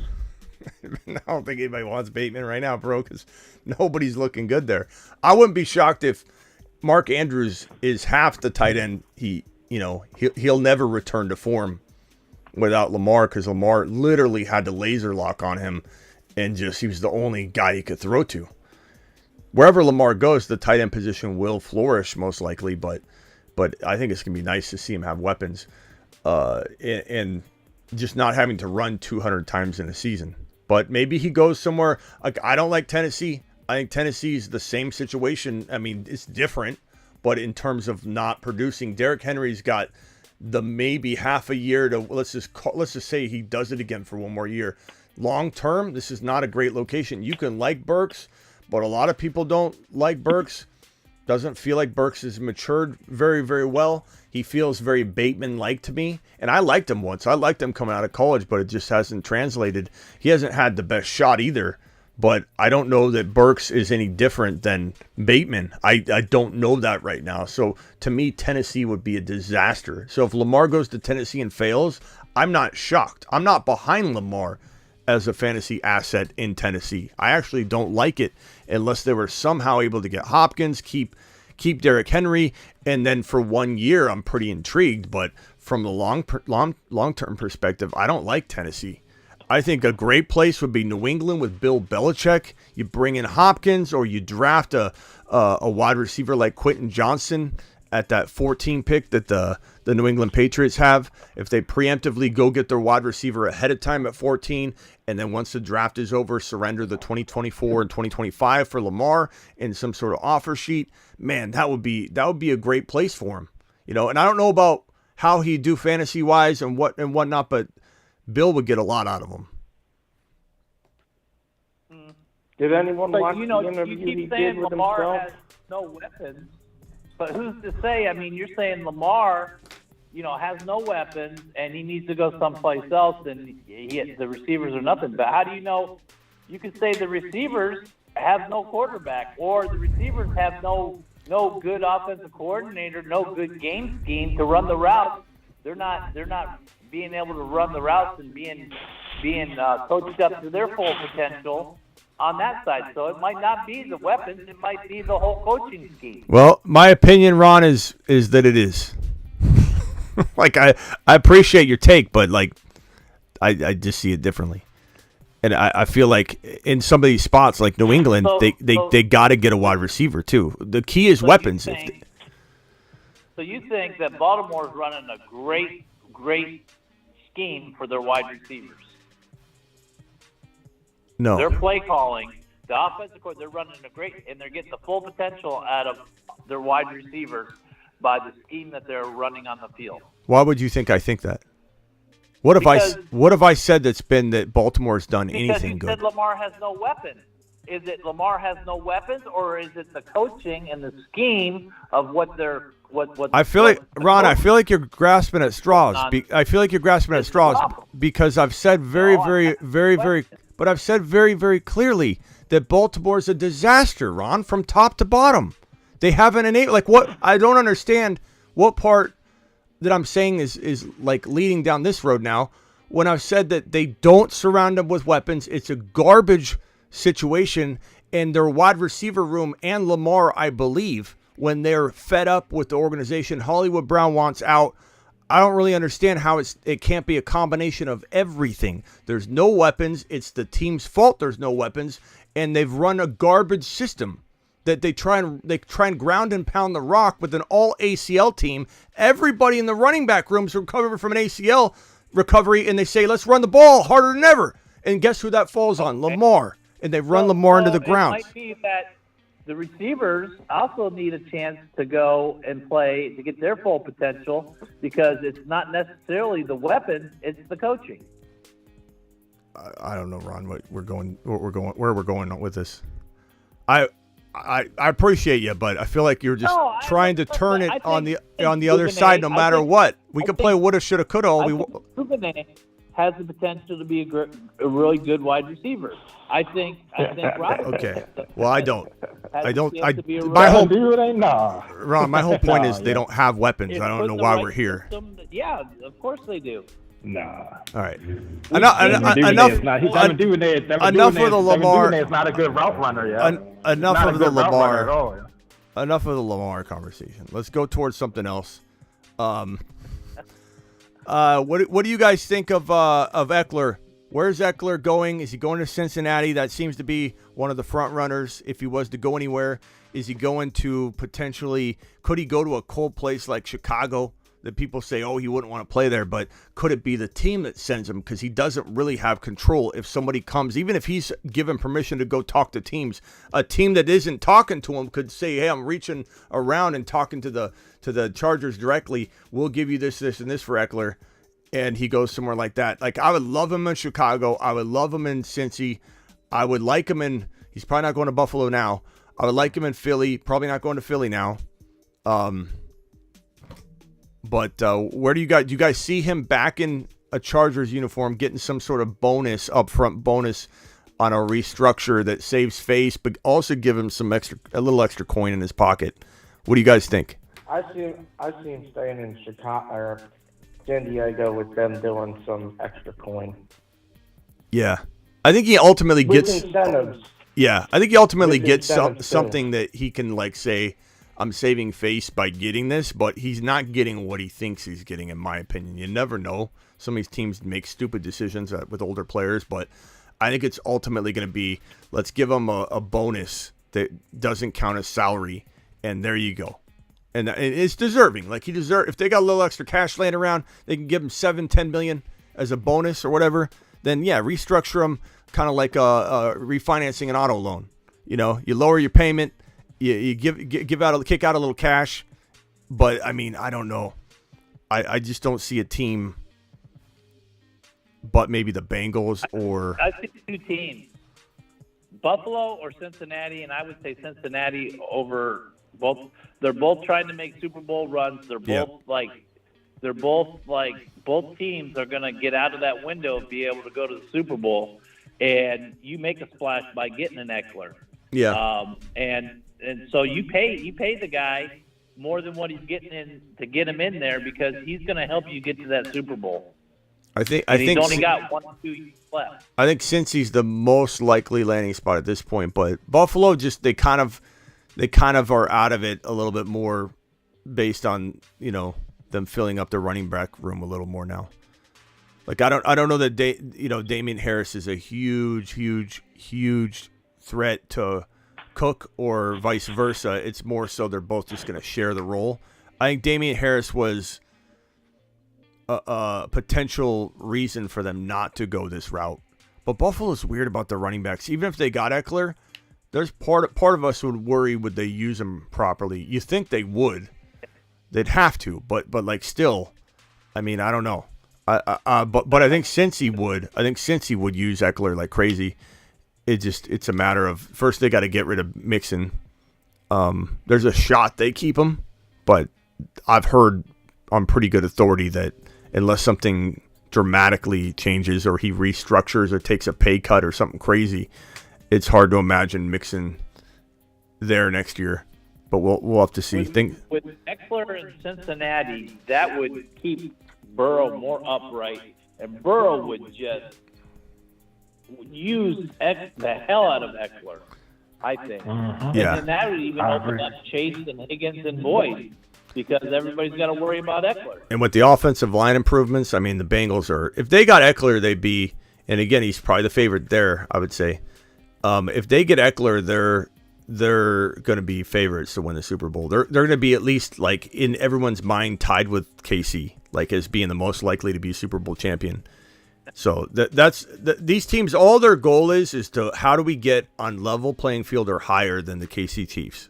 That's what everyone's outlook is going to be. Every team's going to be like, what do we do to level up? What do we do to level up? Mixon is going to be a steal ADP wise. Depends where he is, AC. If he gets released, where is he going? He's going to be a steal if he's a backup running back somewhere. Like this is assuming he stays on the roster, which is a very big stretch at this point. Not that it's impossible. Like you said, some sort of restructure or whatever. Terry Roberts says Baltimore front office is bad. Players can't produce there. Appreciate the super chat, Terry. Thank you for dropping that. Gibbs to the Bengals would be awesome. I also love Gibbs to the Bengals. It real quickly, Bruce, then I'll let you talk. This right here, this number 30 overall pick, or I'm sorry, number 28 overall pick by the Bengals. Very, very good spot for Gibbs. Gibbs would be ideal there, and he's younger. In a way, it's almost a better move, but you could also say you get Eckler for a second or third rounder, or probably be a second rounder. You get Eckler for a second rounder, and you can use that 28 pick on something else. that helps you, dramatically. Like you go after another offensive lineman, but maybe defensive side of the ball, and you fill a void there, and then you bring in Eckler.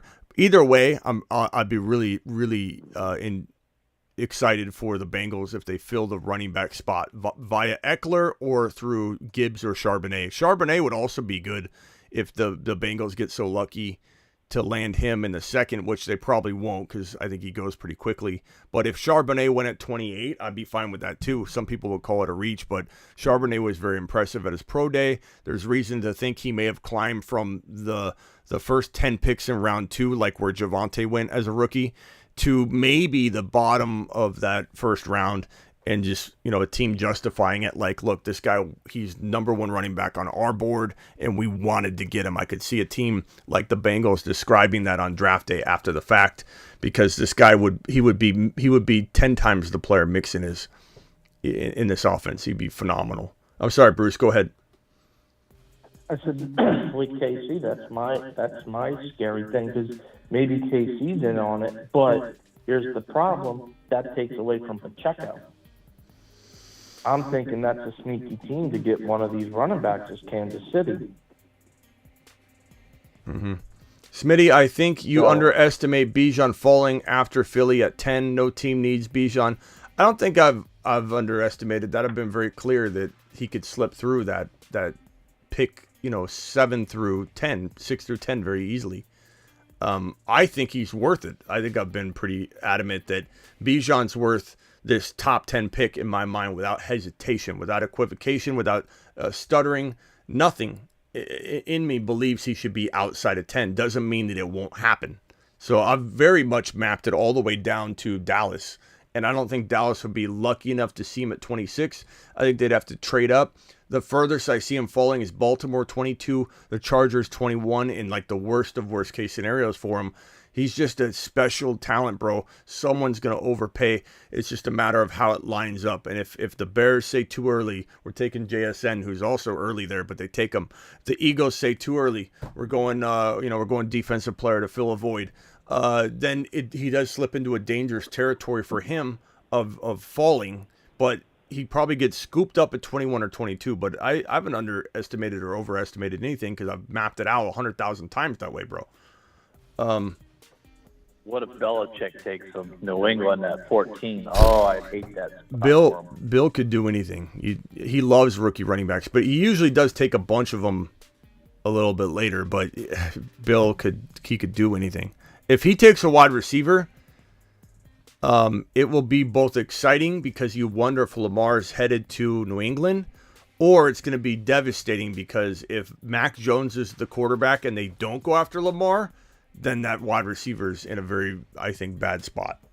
Because I don't think Mac Jones is the answer at all. I don't think he's got that dog in him at all. I was just thinking of this, Smitty, and I kind of had a chuckle at it. What do you think if New England, like Cam's thrown at Auburn, what do you think if New England actually did bring back Cam? I don't know. I personally think Cam's better than, I think what he said is accurate. I don't want anybody to take that as in I think he's a top 20 quarterback. He's not. But is he better than 2 or 3 or 4 starters in the NFL? And you know who I'm including, Jimmy G. I'm including probably Mac Jones. Yeah.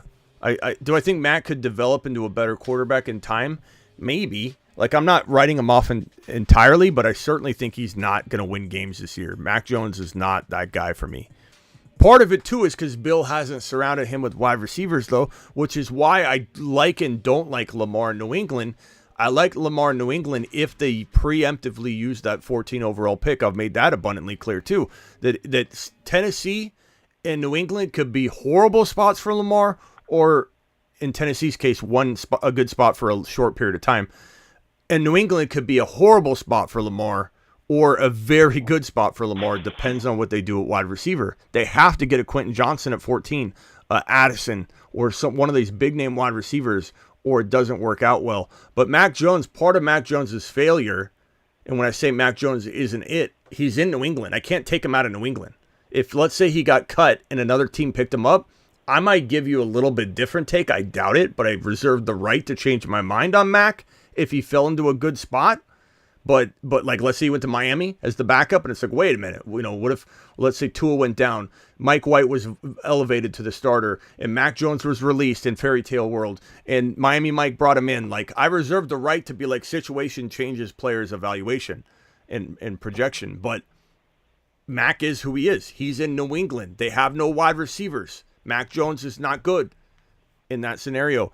Could Cam? I don't think they bring Cam back, but I will tell you this: when Bill cut Cam in the preseason, after the preseason, when Cam actually had a very good preseason, very impressive preseason, where he pretty much, I think, won the starting job.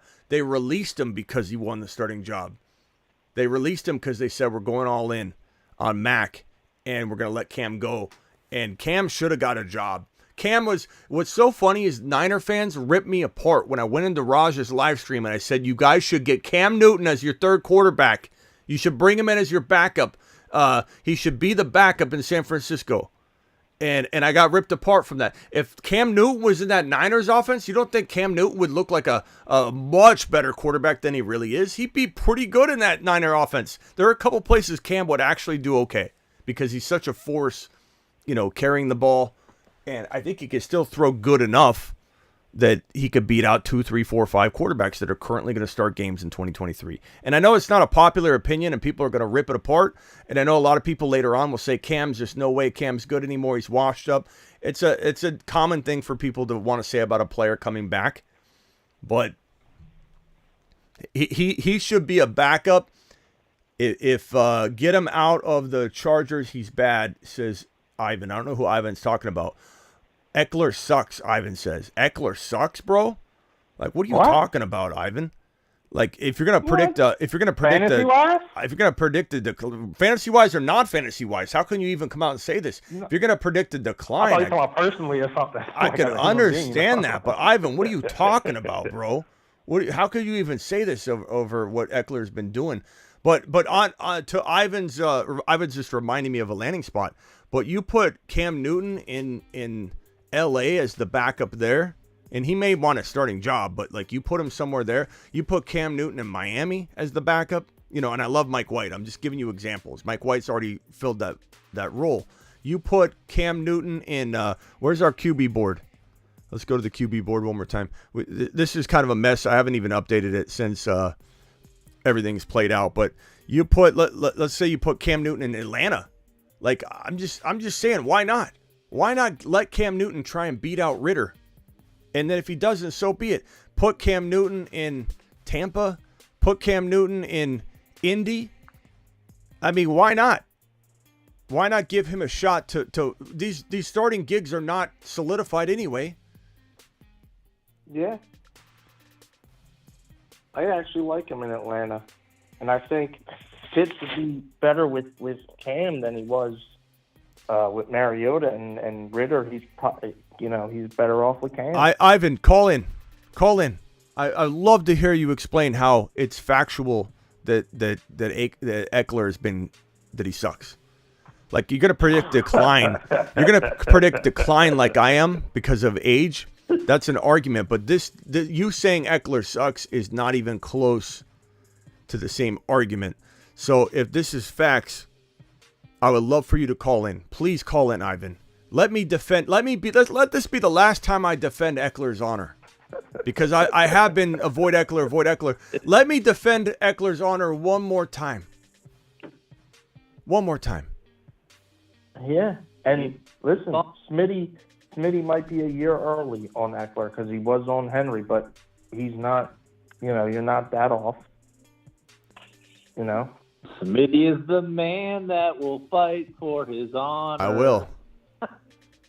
Ivan, people are not ready for this convo. Ivan, we're ready. You're the one not ready for it because you're not calling in. If you're ready for it, dial into the show, Ivan. We're waiting for you. We're waiting for you, pal. Because I have a feeling you don't have your script ready. 85 passing yards per game in Carolina last season. That's rough, says Hod.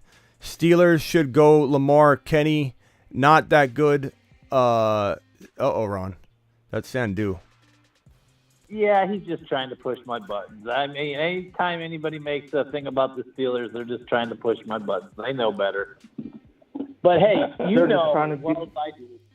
If I end up being wrong on Lamar, I'll be the first to admit it. Yeah, I do acknowledge you don't ever like try and hide behind that, but I feel like you're arguing to argue on it because no matter what angle is taken, you'll be like, well, what if it's the cheerleaders? What if it's the grass? Like it's just like you keep going. That's kind of over the top there. What if it's the grass? Come on now. I don't know, Ron. There were a couple times where you just. I don't know. They did have a lot of injuries that one. You did go in a different direction every time. They said they want all natural glass to players. There could be something to it, Ron. No, the only reason that I'm saying it is there's other things other than what we're saying. I mean, you say one thing, it could be he has no weapons, but it could be more than that. It could go deeper than that. So that's why I'm bringing it up. It could be of many different possibilities. It's just not restricted to one. Numbers on the screen, Ivan. We're waiting for you. Dial in. People are not ready for the convo. If the convo is that he's older, then you're already late to the party, Ivan. Your comment was different. But, Ivan, we're waiting for you, bro. Hold on. Guys, hang tight while Ivan comes in. And let Ivan and I have a conversation. Never seen a fall like we're about to see with the Bucks. Bro, the Bucks are in trouble. The Bucks are in trouble. And it's really, really, really... hey, later, Isaac. Appreciate you, Isaac. It's really a shame to see two wide receivers potentially, fold in that wasteland in Tampa. And they're not even draftable anymore. Their ADPs are too high, in my opinion. Yep. Ivan. We're waiting, Ivan. Oh, Ivan. Call into the show. Here, incoming, irrational Ivan. Calling in. Calling in soon. My grandma can get more. What, Eckler? Here, this is Isaac. This isn't Ivan. This is Isaac. Isaac, is this Ivan? Oh, no, it's Ivan. It's Ivan here. This is see, why do I have you as Isaac? I don't know. Okay. Ivan. Let me change this to Ivan because I have it as Isaac. Okay. Convince me how. Now, first of all, your wording was. Let me go find it. Hold on. Let me put it on screen before you begin. Isaac. Okay. Here it goes. Isaac says. No, Ivan. Sorry, Isaac. Ivan said. Hold on. You said Eckler. Let's see here. Where is it? Eckler sucks. Get him out of the Chargers. He's bad. So, go ahead and begin your argument, young man. Okay. So Eckler has been one of the best receivers in the past years, but his last 2 years he has been like outright atrocious at running the football. He's 27th in the league in rushing efficiency. He started that year averaging 2.5 yards per attempt. That's just horrific numbers, and he wants the Chargers to pay him more. He should be begging for the Chargers to have him in his team. So, yeah, that's just my argument. Okay, so let me start off by saying, first of all, he had 4.5 yards per carry last year. No. I said the first game. Then he, do you remember he had, a couple of, So you don't give him rushes or you don't give him credit? You don't. That just skews the data. It skews the data. Skews the data. So what about skewing the data for having a couple bad games in the beginning that skewed his data in the wrong direction? Why is the data able to be skewed on one side but not on? Okay, no, but Smitty, we have to look at outliers. If he runs 80-yard rush, well, we have to take that out of the equation. No, we don't. No, we don't. His stats are his stats. He averages 4.5 yards per carry. He has between 4.6 and 4.5 yards per carry, or 4.4 and 4.6 his last 3 years. I'm not saying he won't fall off because of his older age, but your statement here is you said Eckler sucks, and you said get him out of the Chargers. He's bad. You're not saying a decline's coming, get ready for it. That is an argument that I'm making. You're saying he sucks. He currently sucks, and he is bad, and you're trying to use data. You're using data that you want to use that helps your argument. His season stats, Ivan. Sorry, Isaac. Ivan, he averaged 4.5 yards per carry. You can't take out a long run. He's the reason he did that. Are you going to take away all Barry Sanders' long runs? Because that guy would lose carries. That guy would lose carries left and right, but he'd rip off long runs. Eckler's the same kind of player in that he's going to have a bunch of short 2 and 3 yard runs, but then he's going to rip off a big long run because he's elusive. Like, I just don't understand how you can say he sucks. Eckler is a great player, but he sucks, you the said. Reason I wanted to take that data, the reason I wanted to take that data off was because Eckler is behind Keith Smith in yards after contact. He's horrible after contact. So those long runs were basically mostly an offensive line. Oh, wait. He's bad after contact, but he took very bad stats and turned them into great stats because he ripped off long runs. I'm very confused. Okay, no. I remember. Because Tell me like I'm dumb. Act like, hey, hold on, Ivan. Act like I'm a moron, and explain it to me one more time. Okay. Eckler yards after contact were horrible last year. His efficiency numbers were horrible, and he demands a raise. My argument was that the Chargers should just trade him. That was all I was saying. Okay, so let me ask you this: what about his 107 receptions, and what about his 722? He's a great receiving back, but okay, but your statement says get him out, but your statement says get him out. He sucks. So do you not count any of his receiving as like part of his play? No, his receiving. No, I literally said that his receiving. I was just talking like he was a horrible rusher. Like pure rusher. So even if, let's say, you were to look at your logic and say, okay, ignore the 4.5 yards per carry on the year. Let's take a look at only the beginning of the year. And let's just say that's what he's going to do, and that's who he is. He's a bad runner by a small sample at the beginning of the year. You're telling me he sucks, though. He sucks, though. You need to get him out. Even if, let's say... Like, but hold on. They need to get him out of there because he was demanding a pay raise. But Ivan, even if he runs for 3.8 yards per carry, that what he's doing for your receiving game is unbelievable.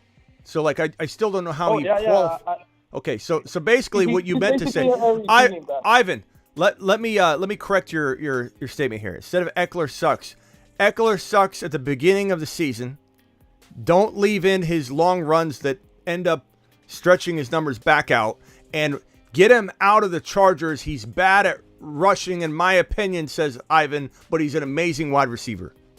Is that what you meant to say? Yeah. Okay. Yeah, he's an amazing wide receiver, yeah. Gotcha.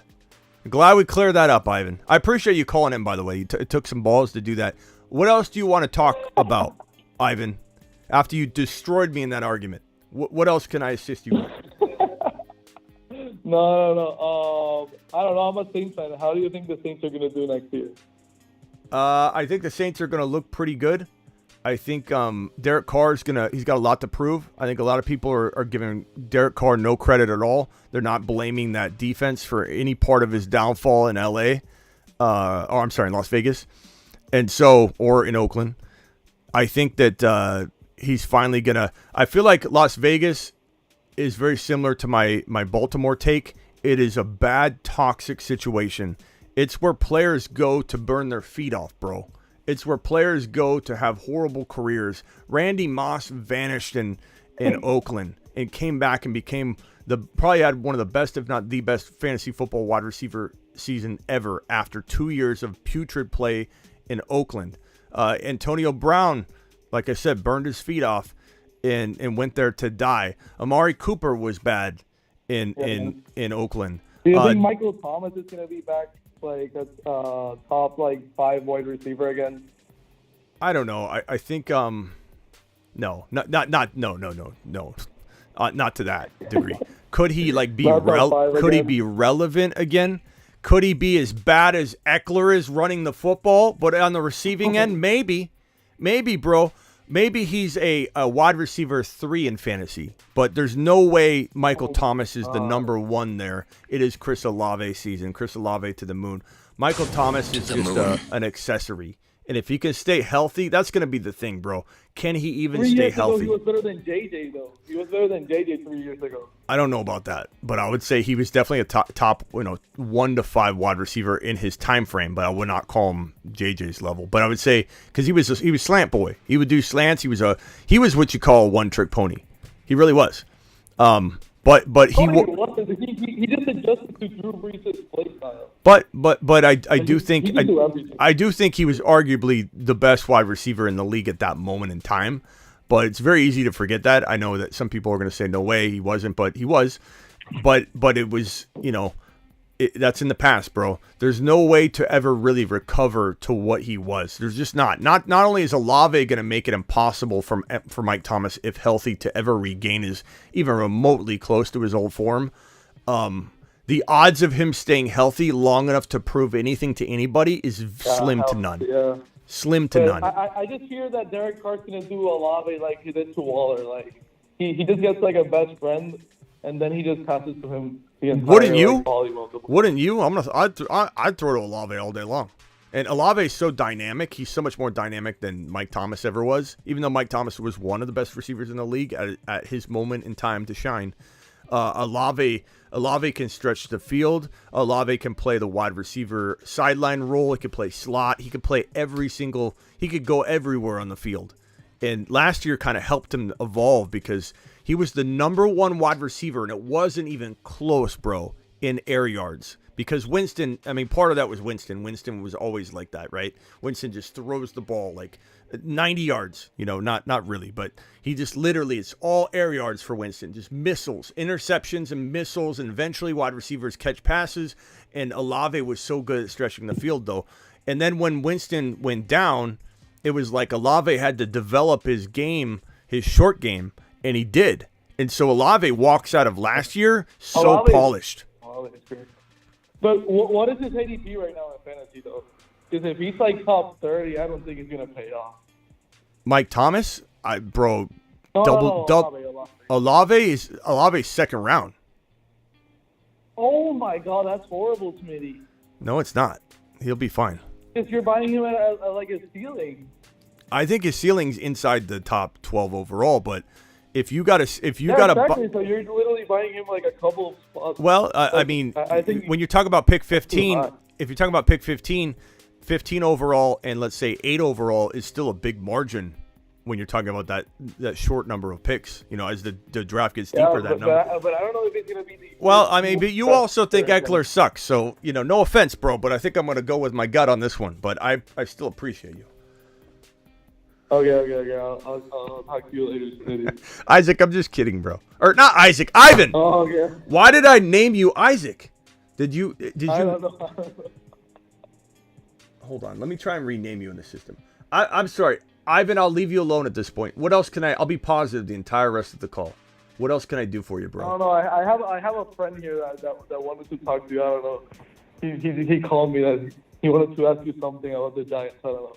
Okay, put him on. And Ivan, I'm sorry. I appreciate you. I want you to know you're the man. I'm going to send you to the moon, Ivan, for all that you have balls to call in, and I'll give you that. So, Ivan, to the moon. To the moon. All right, put your friend on. Yo, Eddie, I have a question. I have a question for you. Do you think Daniel Jones is going to be a fantasy viable QB1 this year for fantasy in both leagues? No. I think like borderline maybe, like could he be QB 11 or 12? So that means like if you screwed the pooch at quarterback and you're the last guy to pick a starter, like yeah, he could be your rotational. Like you pick a quarterback like Aaron Rodgers and Danny Dimes, and you're trying to rotate them because Aaron Rodgers falls, ridiculous to a ridiculous degree. Wait, why would you want to rotate with Aaron Rodgers? He's just going to hand off the ball to Breece Hall like the whole game. And then Breece Hall's just going to score touchdowns. I think Garrett Wilson might prove that might not be the exact case, bro. I think this is like Aaron Rodgers is one of the best throwers in the NFL. I mean, I know he's older, but he's still going to throw the rock, bro. And shaky last. Well, I mean, you could blame that on a lot of things. That's why he's potentially wanting to maybe go somewhere else, and the Packers decided to move on. That situation isn't exactly the most ideal, but I mean Christian Watson looked pretty good.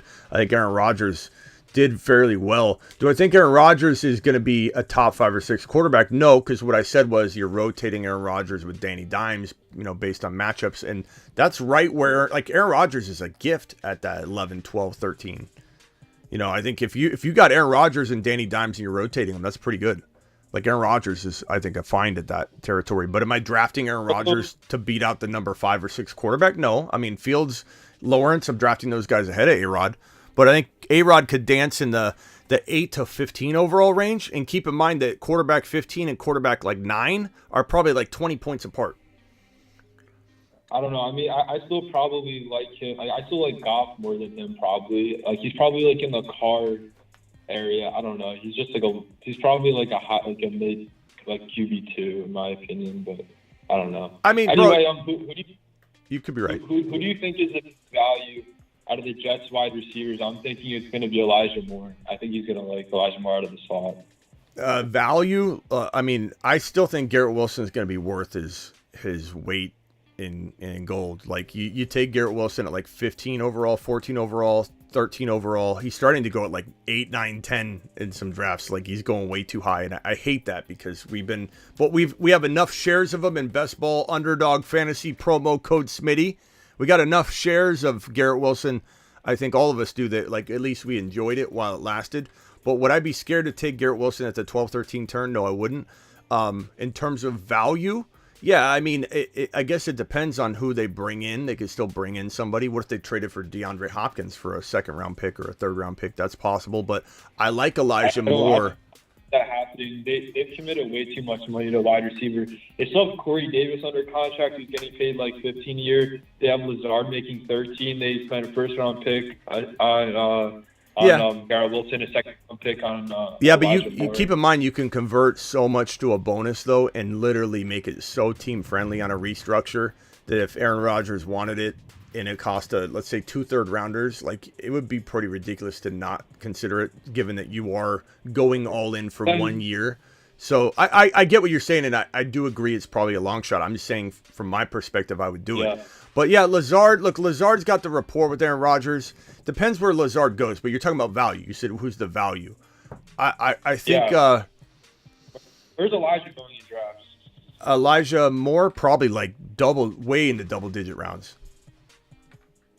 Yeah, I mean, in my opinion, because he always liked the slots. He's like Randall Cobb. Before that, I guess Donald Driver back in the day.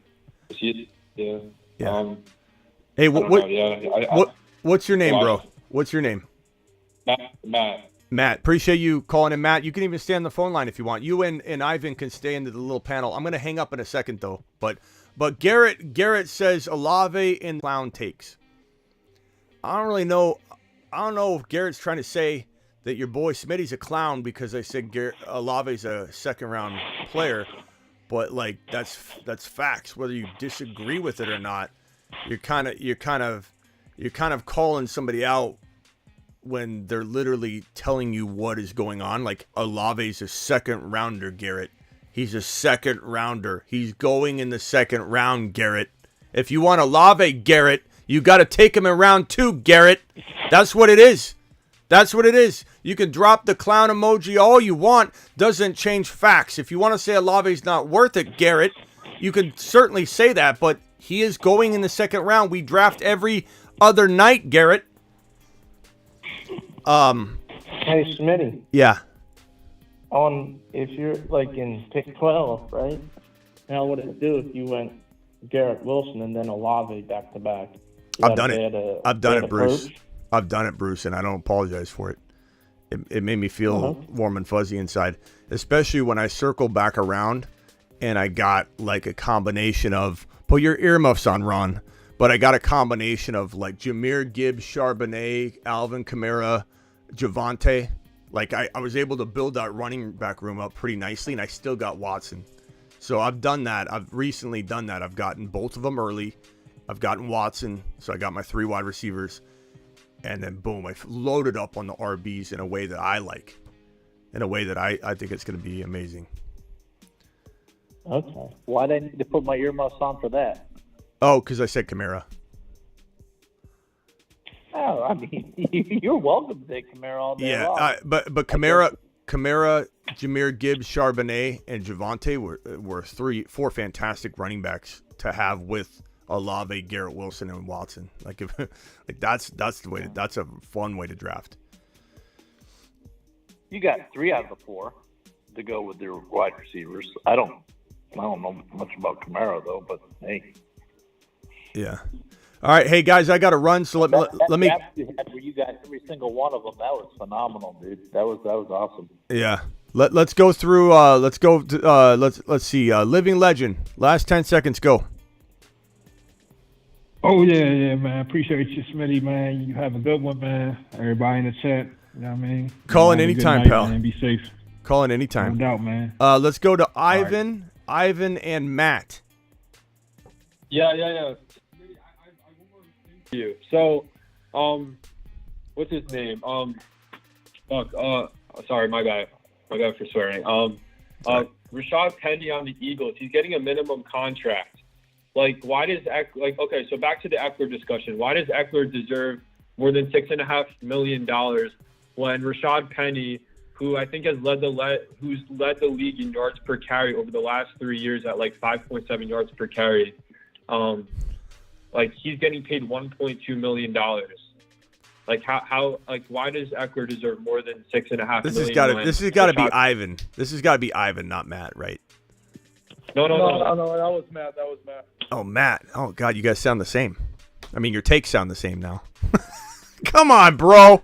Come on, bro. Really, Rashad Penny? No. Okay. Eckler's worth $5 more million than Rashad Penny because he's a much better receiving back. But like Rashad Penny's a better rusher. Like I feel like it's not even an argument. Every statistic, every stat tells you that. And when was the last time Eckler had 6 100-yard rushing games in a row to end the season that like Rashad did a year and a half ago? Everyone's saying that the stream is tripping out. Is the stream back now? Can anybody confirm that I got the stream back? I think it's back, but I'm not positive. But anyways, the question was, why is Rashad Penny? Why is Penny not more deserving than Eckler? The answer is very simple, bro. It stopped at the Olave and restarted at Olave. Okay, thanks, Prime. I don't know. I think it's back yet. The answer is that Penny's proven nothing, bro. I mean, I shouldn't say that. He's proven when he's been healthy, but he's proven no ability to stay healthy and no ability to run through full seasons. Like, we knew that Penny was going to fall flat on his face at some point, you know, because he just can't stay healthy. It's been his MO the entire time in the league. But like, did he have some value? Did he scare Kenneth Walker owners a little bit? Sure. But, like, Penny doesn't deserve Eckler money, bro. Eckler's been one of the most. He doesn't, but like what I'm saying is, Eckler's he's complaining that he's underpaid. Meanwhile, like this offseason, we're seeing like isn't Aaron Jones making now like $7 million or something? Yeah, $7 million. Yeah. Miles Sanders $5 million. Miles Sanders $5 million. Well, Eckler deserves more for sure. But Penny, like the argument of why does Eckler deserve more than Penny? I just think that's silly to even discuss. Like Eckler's been a top 5. No, he does. I'm not saying they deserve the same, but I think the gap is fair. I think like a $5 million gap is a fair gap between the two players. Well, I don't think Penny's going to be a starter for, you know, I don't think Penny's going to actually stay healthy. Like that's been his MO his entire career. So if he Smitty, I got one question, Smitty. Okay, hurry up because I got to go. If Kamara's off the field issues are fully resolved, is he a better pick than Bijan? No, Bijan. Look, bro, you guys must be new to the stream, and I appreciate you following, but like you have to be somewhat new, or you would already know the answer to that, which is fine. I'm glad we're finding new people. But Bijan, in my opinion, could be the number 1 overall running back at the end of the season. Not saying to draft him number 1. I'm saying end of year, we reflect back, And same thing that happened with Breece Hall. That sounds so bold to people, which is so funny to me because Breece Hall just did it until he got injured. Breece Hall was on pace to be at least running back 1 or number 2 by the end of the year. He was so on fire that it would not have shocked anybody, I think, if he had not tore his ACL and finishes the number 2 or number 1 running back on the year. Not just for games started, on the year. Bijan Robinson. But Bijan is so much slower, though. He's like he runs really slow between the tackles. He's not slow, bro. He's quick. He's quick, but he's quick between the tackles. He doesn't have the highest top end speed on the planet, but he ran a really strong 40 time, bro. He just proved how quick he is. Did you not watch this combine? The guy had the quickest feet step. I think it was a lucky 40 time. Bro, lucky 40 time. What are we doing here? This Mickey Mouse. This is Mickey Mouse time right here. Look, hey, look. I get it. You're trying to make bold statements, guys. Okay, especially together. You're rotating on the phone, bold style. I appreciate it. I appreciate the hard work and work ethic of it. But to sit here and say that Bijan looked slow, he looked electric at his pro day, bro. He was side to his feet were quick. He was side to side. He's the next LT. He's the next LaDainian Tomlinson. What? It's called film. Yeah, the film as well. He looks slow. Yeah. He looks amazing on film. I agree. Hey, I got a question. Yeah, but you guys, I gotta go. I can't keep doing the dancing back and forth on these funny topics. They're fun. They really are funny. You guys are a group of comedians, and I really appreciate you, Ivan and Matt. But I gotta go. I can't keep answering why is Bijan so slow. Why is Eckler getting paid more than Penny? I feel like we're trying to come up with the most crazy takes we can to see if Smitty will answer them. And for some reason, I've been falling for it. And if those are real questions, guys, you got to watch the show more. Okay? You got to watch the show more. Bijan's going to be an absolute monster, bro. And I'm going to Smitty approve very soon a much higher ADP territory to grab him. Very, very soon. Very soon. Garrett's dropping a super chat. Drafts tonight, Smitty. Yes, Garrett. Yes, Garrett. Even though you called my Olave take a clown take, and maybe you didn't. Maybe you just misworded it. Maybe you meant that the anti-Olave take was a clown take. I bet you that's what Garrett meant. I gotta go. Matt and Ivan, I appreciate you guys. Call in anytime. I still appreciate you guys. I hope you know that. To the moon, both Matt and Ivan. To the moon. What? Damian Pierce to the moon. Damian Pierce to the moon. Gotcha. That one I can get behind. Okay, guys. All right. Bruce, you got 10 seconds. Just treat everyone the way you want to be treated in life, and that's it. And Adam Thielen hopefully makes it good in Carolina. What are you saying, Bruce? That if I met Jimmy G, he'd treat me like garbage? Is that what you're trying to say, Bruce? No. No. Way to make me feel bad, Bruce. Way to make me feel real bad. All right. I'll see you later, Bruce. Appreciate you. Yep. See ya. What's up, Ron? Last thing you want to add? That was funny. Nope, on your way out the door, make it rain, bro. Yeah. Talk to you later. Yeah. Ron dropped a $20 on the way out the door, and I owe him a rain dance. And then let's see here. Jason says later, Ron. Appreciate you. Jason said Bijan will be mid to late first round before August. He's already at number 7, 8, 9, bro. I know you know it's crazy. This is for Ron Navy. Appreciate Ron Navy.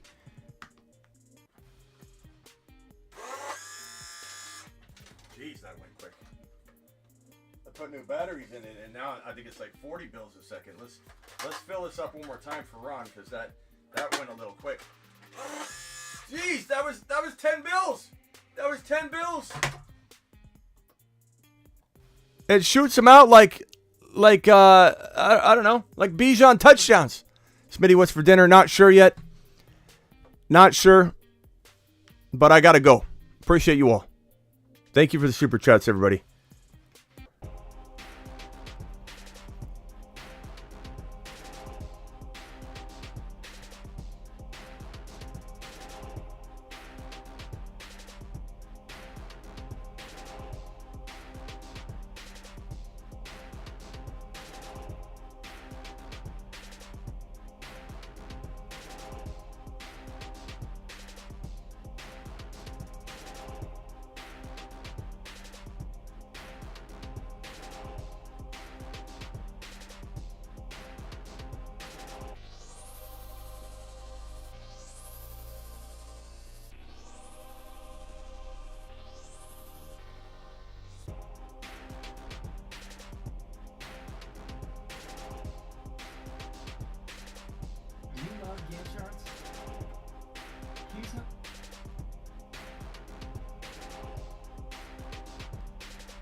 Thank you, Golf, for the super chat. See you tonight for draft night, midnight Eastern. Thank you, Marty. Thank you, Braun. Thank you, Mitch. See you, Ron Navy. Appreciate you, Ron Navy. Thank you, Prime. See you all later. Peace out.